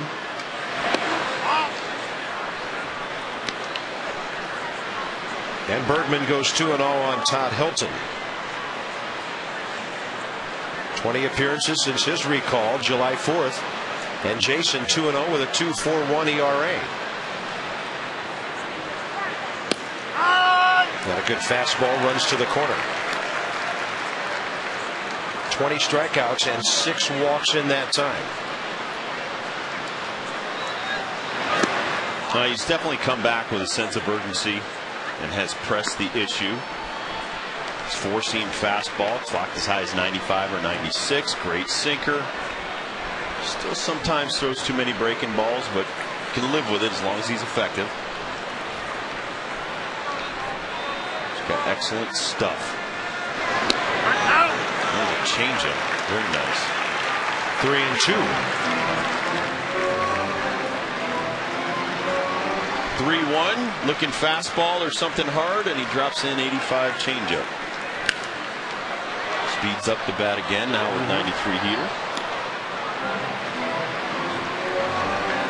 Tulowitzki. Knock on wood, 1 for 9 in this series with a walk tonight. And Bergman took a stab at it with his glove, but it's cleanly up the middle. And Todd Helton has his 3rd hit of this series. But he's been on base 8 times.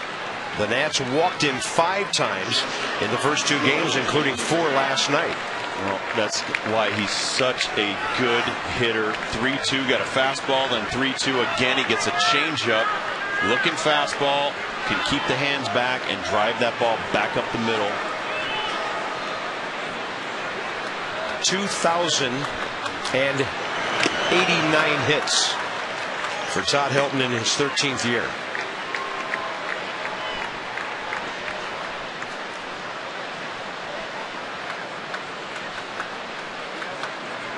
Troy Tulowitzki 0 for 2 with a walk.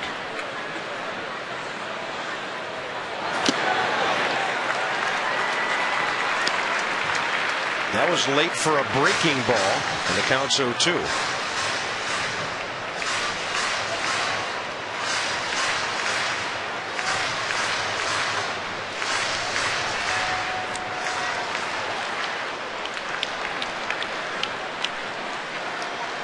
Rockies are warming up Rafael Betancourt, who pitched a scoreless 8th inning here last night.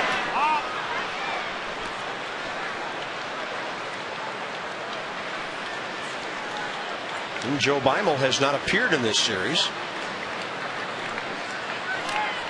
He's teased us a few times. Yeah, he's warmed up. Joe still had a whole bunch of stuff left here in Washington. And when I saw him this afternoon, he had his truck all loaded up, and it's about to be shipped to Colorado.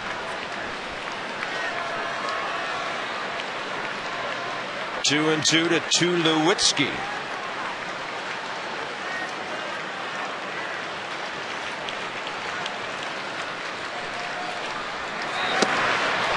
Too low to too low. And the count goes full. Helton will be running on this full count pitch with 2 outs.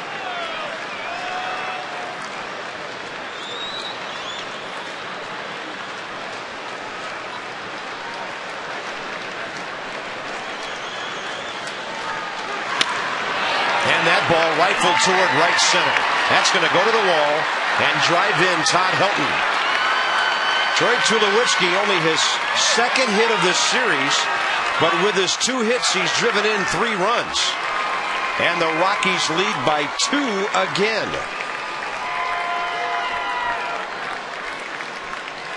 Well, with 2 outs, Helton gets a huge 3-2 hit, and right there another hit to the opposite field on a breaking ball by Tulowitzki.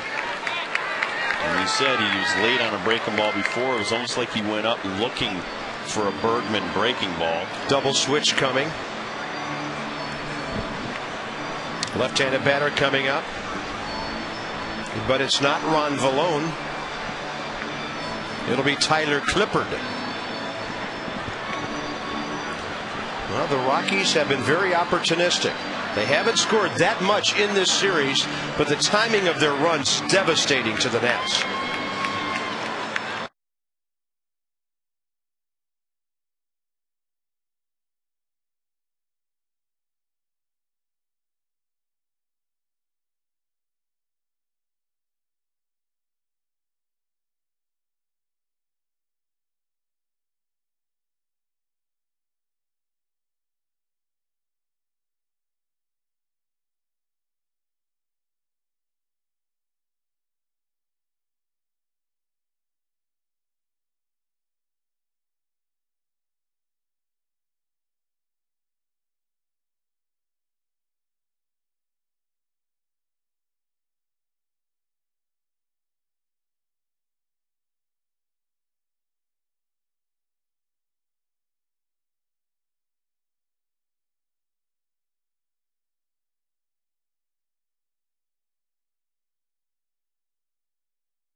Lead off in the 8th. He's playing second base.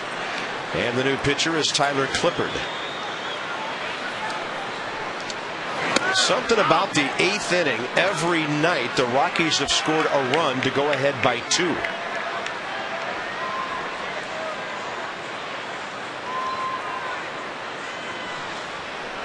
And Rob, that's about the time of the night when your bullpen's been pitching for a while. Well, in the last couple of nights, the Nationals bullpen has been pitching an awful long time by that time. Last night, from the 5th out in the 2nd inning, actually the 2nd out, but the 5th out of the game, the bullpen took over last night. 6th inning, the bullpen took over tonight. In 3 starts, 12 2/3 innings total by the Nats starters in this series. Saul Rivera did an excellent job last night, allowed 1 home run. Some great work.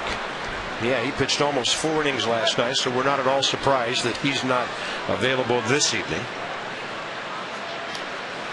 Right-hander, left-hander matchup, Clippard to Hawk, and the count's 2-1 to a dangerous batter who has struck out 3 times tonight.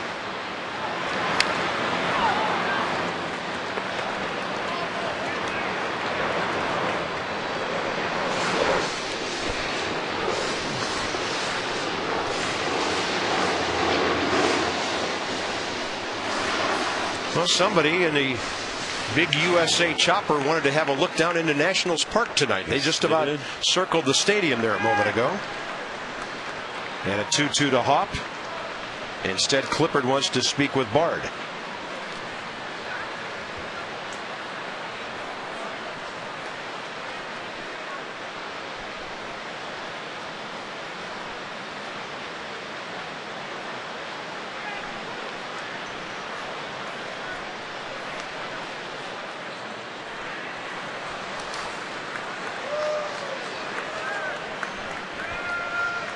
This all started with 2 outs.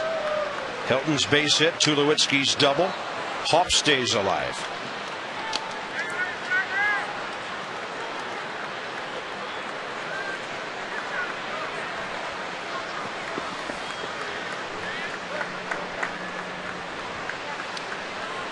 Ian Stewart, 3 strikeouts tonight, but doing lots of damage with his glove and his arm. That's not the kind of hat trick you want there. That is a base hit to right field. And another changeup. Dukes boots it. That'll be the Nats' second error of the night. And the opportunistic Rockies lead 4-1.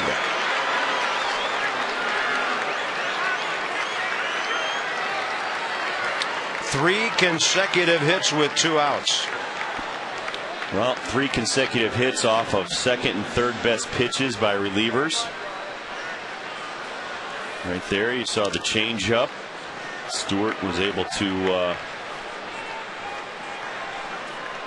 Hawk was able to stay on that a little bit longer. Going to second base on Elijah, trying to charge it as hard as possible. Both of those runs charged to Jason Bergman. This inning started with a bunt out, but a good play by Burnett. He was pulled. Bergman got Spielbergs on a ground ball quickly to short. Base hit, double, base hit, error.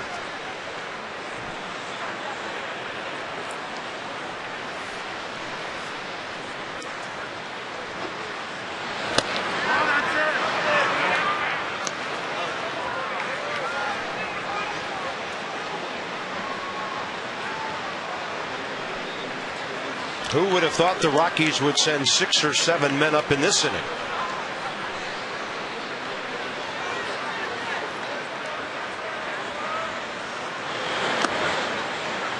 Well, and Sean Burnett got the first out of the inning too.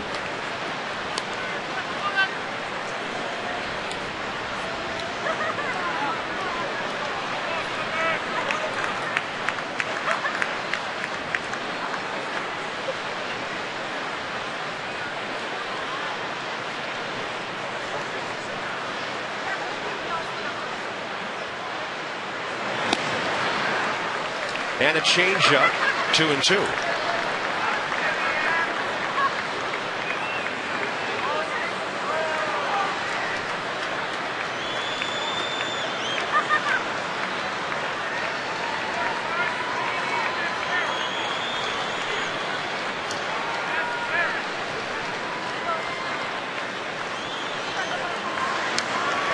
And your former partner Don Sutton, when we were in Atlanta, told me the only time you throw curveballs, changeups, when you get ahead in the count, is from the middle down, from the knees to the ground. Yeah, you don't throw it to end up a strike, do you? Exactly, absolutely not. And you know the hit that Tulowitzki got was up knee level. Tulowitzki took it to right field off of Bergman. That hit right there was a changeup that was up to Hop. So those are pitches. You're not trying to strike guys out in the strike zone with a breaking ball or with a changeup. It's supposed to be in the dirt. Now, Mott got a ton of changeups early on in the game. Did a great job working the fastball, getting ahead. And every time he threw a changeup, it was down in the dirt, exactly where it's supposed to be.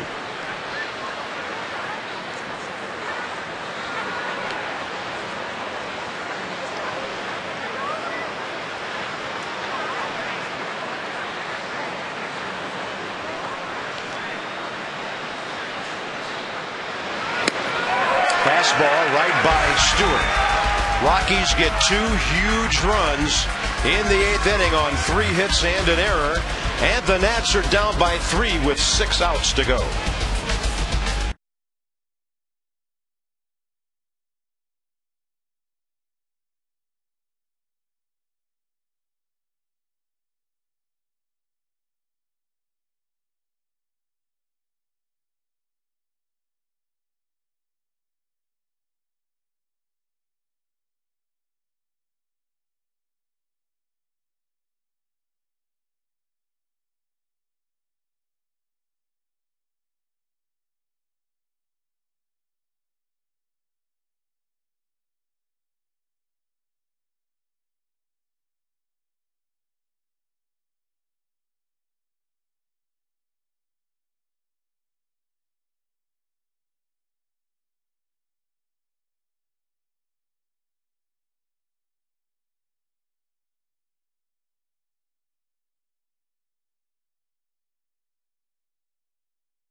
Southwest.com. And by DynCorp International. We serve today for a safe tomorrow. Well, when we looked at this series, we thought that these three games might be an old-fashioned shootout between a couple of really good offenses. Low-scoring games, relatively speaking. Rockies have won this series with defense. Carlos Gonzalez has hit some home runs. Garrett Mock was good tonight, but he only was able to pitch 5. And then Jason Hamill of the Rockies gets through 7 innings on 85 pitches. They're going to turn it over to Rafael Betancourt, who pitched a scoreless 8th with 1 strikeout here last night. Let's see what hitters he faced. He got Morgan out on a sacrifice. Guzman intentionally walked Zimmerman. And then the big play of the game when he struck out Adam Dunn looking. Pardon me, that was in the 7th. And that was Morales. And then Betancourt got Willingham, Dukes, and Harris, who leads off here in the 8th inning. So Willie Harris already in the ball game as the second baseman. And a totally different ball game than it was 1/2 inning ago. Chip away. Try to get 1, maybe 2 this inning. I think we've worn Street out well enough where I think we could get a couple against him. Betancourt has 1 save this year. That came with Cleveland. So they don't really have a pitcher with a save other than Houston Street. Joe Beimel had 1 here. Manny Corpus has 1. He's on the DL, and is what you might call their erstwhile closer. It's all Street now. 0-1 right here. Betancourt coming in, bringing the cheese at the knees. See if Willie can get one back through the box or take one out of the yard. They've been getting Willie out on fastballs up lately after getting ahead of him. Well, and that's the toughest thing about not playing a lot. Bat speed, your hand-eye coordination is going to be a little bit slowed.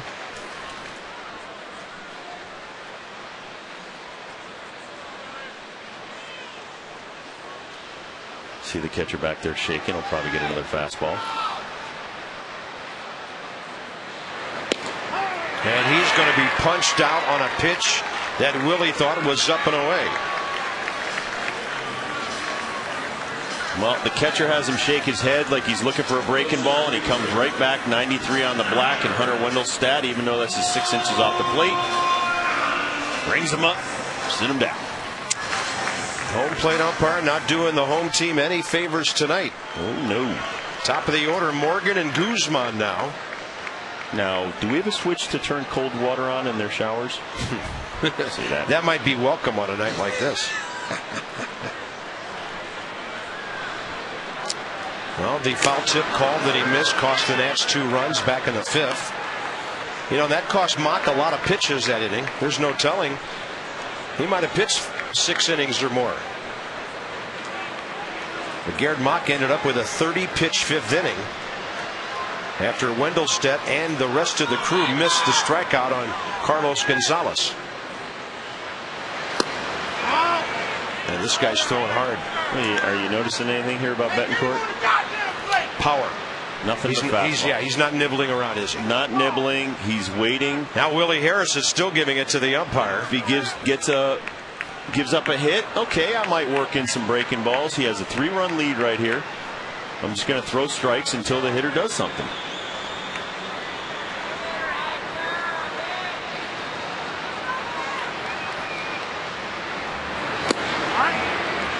All right, Niger. 2 strikes. It's close. You better be swinging.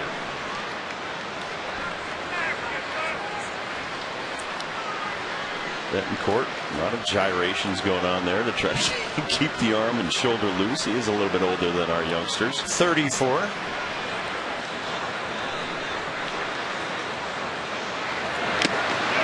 Swinging a foul tip, 2 outs.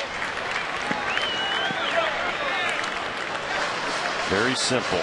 He's just throwing fastballs off the outer edge, seeing if anybody can hit it, and if they don't, he won't even throw a breaking ball.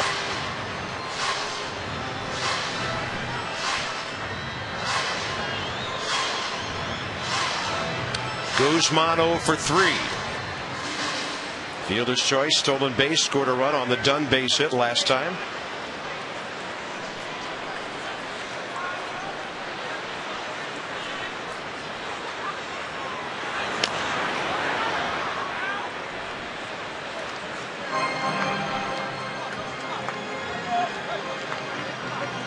A little respect right there. He started him off with a slow breaking ball, but it was still for a strike. Guzman hit it off the end of the bat. You know, Mitch Williams had a great saying about relieving. It's like pitching with your hair on fire. And what I mean by bringing that up is that you're out there. You're not trying to trick anybody or anything. You're just trying to get outs as quickly as you possibly can and get out of there. Your job is to hold the lead or hold a 1 or 2 run deficit, not add to it. You're not out there trying to pitch through the batting order 3 times. You're trying to get 3 outs. So your job description is way different than a starter. Starter has to have 3-4 pitches. Reliever, sometimes you only need 1.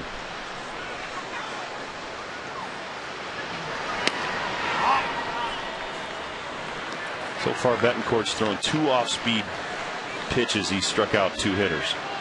2 hitters that I consider pretty good hitters. Betancourt used to be a middle infielder in the minor leagues back in the early 90s. I bet he caused a couple of sore hands over at first base. Made him a pitcher. 34 years of age, still throwing.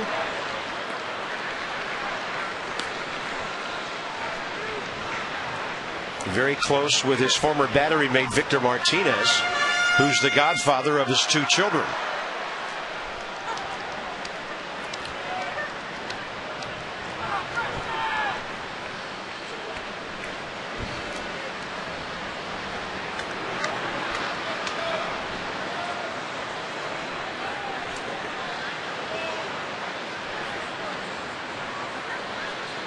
And a 2-2.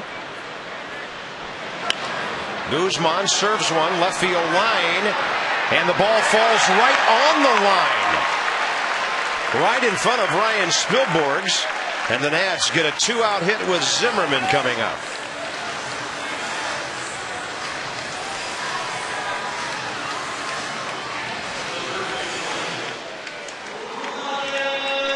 Another fastball right here on the outside. He just throws the bat head out there. Gets a little help right here by it staying in fair territory on the line. You see the chalk.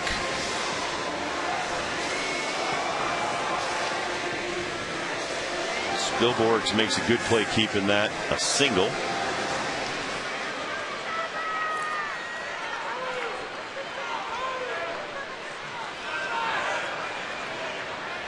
Ryan 0 for 2 with a walk tonight. 2 for 9 in the series.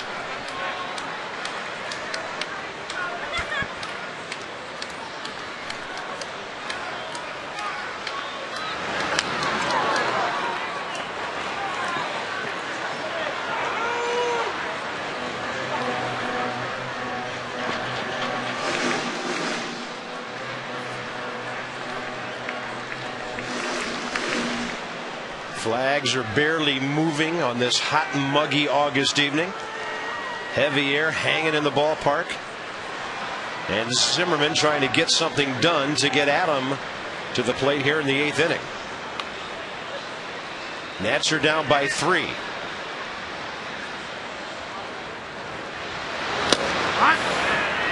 He just keeps attacking with the 94-mile-an-hour heat. Here it is. Hit it if you can.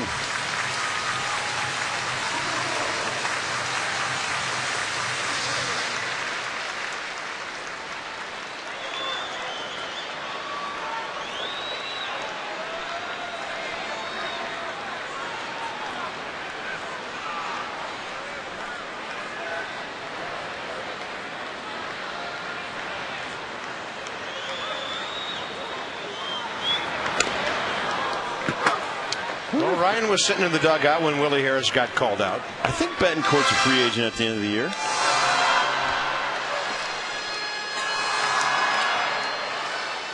He would be a nice addition to this bullpen. He had a Cleveland club option for next year before they traded him to the Rockies.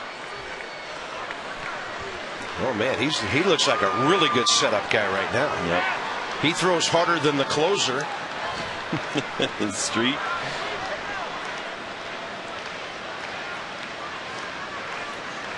Oh, 2 to Zimmerman. And he strikes out the side, gives up a flare, and we go to the 9th inning. Rockies are dominating the Nats in the late innings of this series.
Order for the Rockies. They lead by 4. They're an inning away from a 3-game sweep and a 2-game lead in the wild card. Follow the Nats on your iPhone and iPod Touch. MLB.com at Bat 2009, featuring play-by-play, video highlights, and live audio. Visit Nationals.com on your iPhone or iPod Touch to purchase. Tyler Clippard misses upstairs to Clint Barmas.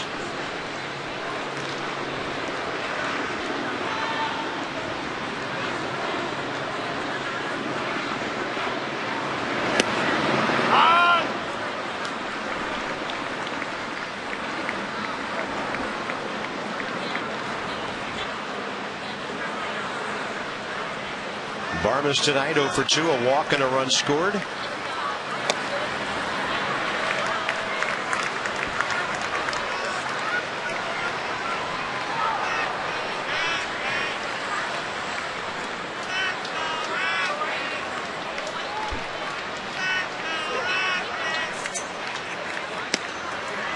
Got it right by him. That was a foul tip.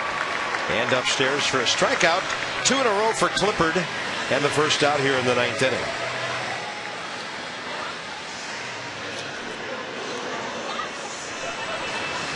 Right there. Rears back and lets it fly.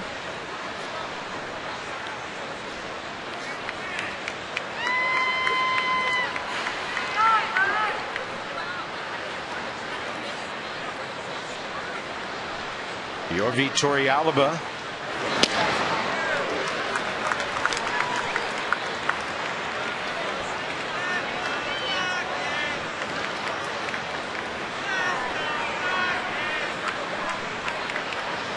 And there's another third baseman the Rockies have. Big, powerful Garrett Atkins. Guzman to his left. And on a close play at first, he gets his man Torrealba, who had hit the ball to Guzman last time. That was booted. 2 outs now, and Atkins will get a chance to bat here with a 3-run lead.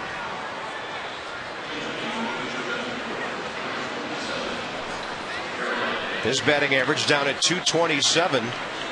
This guy has power to spare. 8 homers, 38 RBIs, but his playing time curtailed because of his low batting average.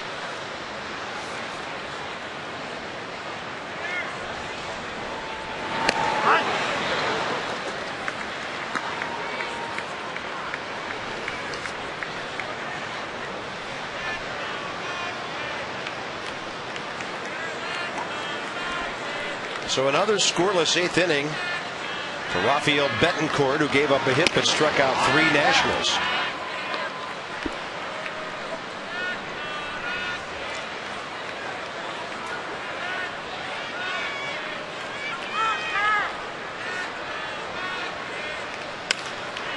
And 2 pitchers warming up, but it'll be Street because it's a 3-run game. Matt Daly have they scored, and Houston Street will be trying to save his 3rd game in this series.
Houston Street has blown 1 save this year.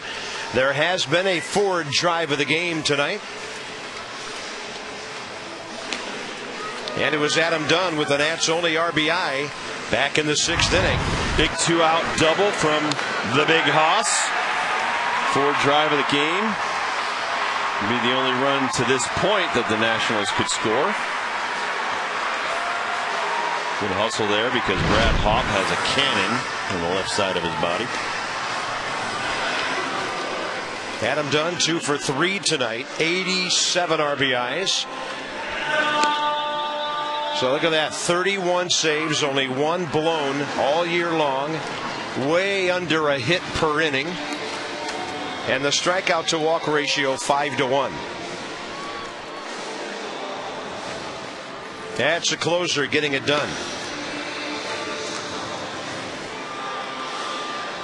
His 2nd career 30 save season. He had 37 with the A's 3 years ago.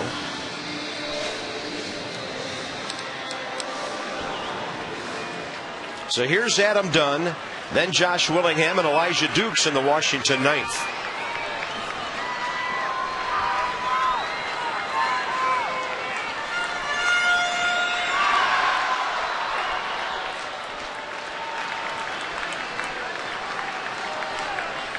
The Nats have touched Street for a run in each of his 9th innings in this series. And Dunn goes up pumping and fouls it away. Josh Bard got him for a homer last night. And Christian Guzman with an RBI single on Tuesday.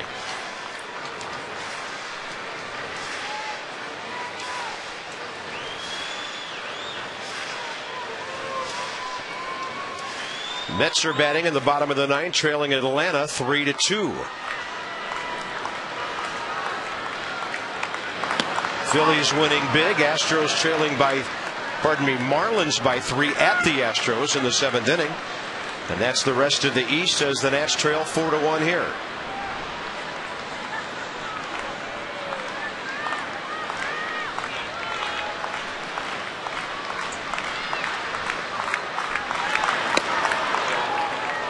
'84 on that pitch up and in.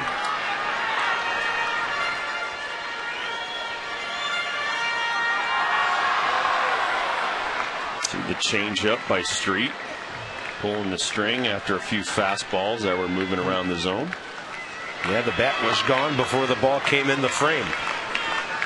And a 1-2 coming. Adam Dunn gets under it. Hits it a long way to left center. It is flirting with the bullpen, and it is caught by Ryan Spilborghs. If they get to it, they catch it. Well, it's a sinker down and away. He gets extension going the other way. This ballpark just holds on to it. Spilborghs makes a nice catch up against the wall.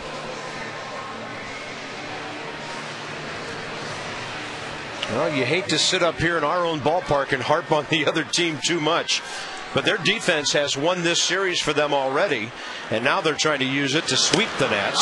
And it'll be Willingham with 1 out. Josh 1 for 3 with an infield hit. His little dribbler down to third, dropped by Stewart's bare hand. Maybe the only play they haven't made in this entire series. Well, anytime we've been able to try to mount some kind of offensive, their defense saves the day. Can't say we haven't been hitting the ball hard. Well, this would be the first game in which the Nats did not get double-digit hits and out-hit Colorado. Only 4 safeties tonight. And Willingham overmatched on breaking balls, 2 outs.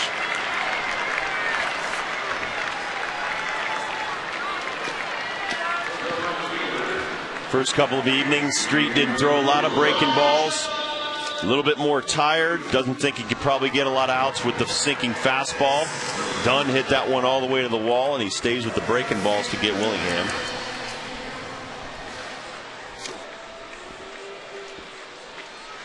Elijah Dukes 0 for 3. Did you notice the location of those breaking balls? All down towards the dirt. Yes, sir. Make a mistake, make it down.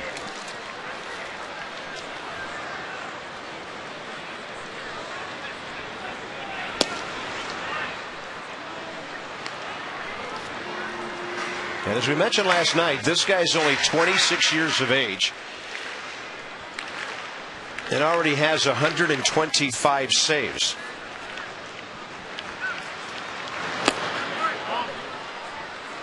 You like what you see of him, of his mechanics and all that, that would indicate that he could do this for an extended period of time? Well, he's battled some different issues over his career, and I think he's trying to simplify his mechanics. So yeah, I would say right now he's got everything figured out.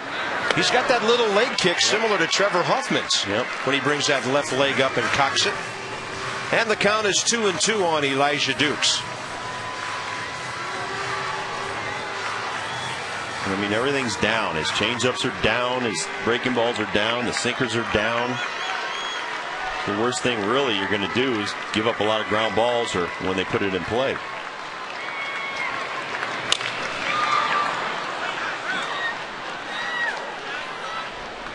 Johnny and Ray told you a few moments ago that they're coming up next with Nats Extra, presented by Verizon Fios.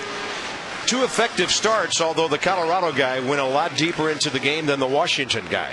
Jim Riggleman's post-game thoughts, and the Brewers are coming in for 4. It's a series that will extend until Monday afternoon. Yeah, Hamill threw 85 pitches over 7 innings. Mock threw 91 pitches over 5. And this game is over. Check swing by Dukes. The Rockies don't beat your brains out, Rob, the way they used to with offense, but they are a solid ball club with good enough pitching and very good D. And as long as those starters for the Rockies continue to go deep into ball games, Bob, they're going to be tough on any opponent. The Colorado Rockies in 3 games of this series did not make 1 error.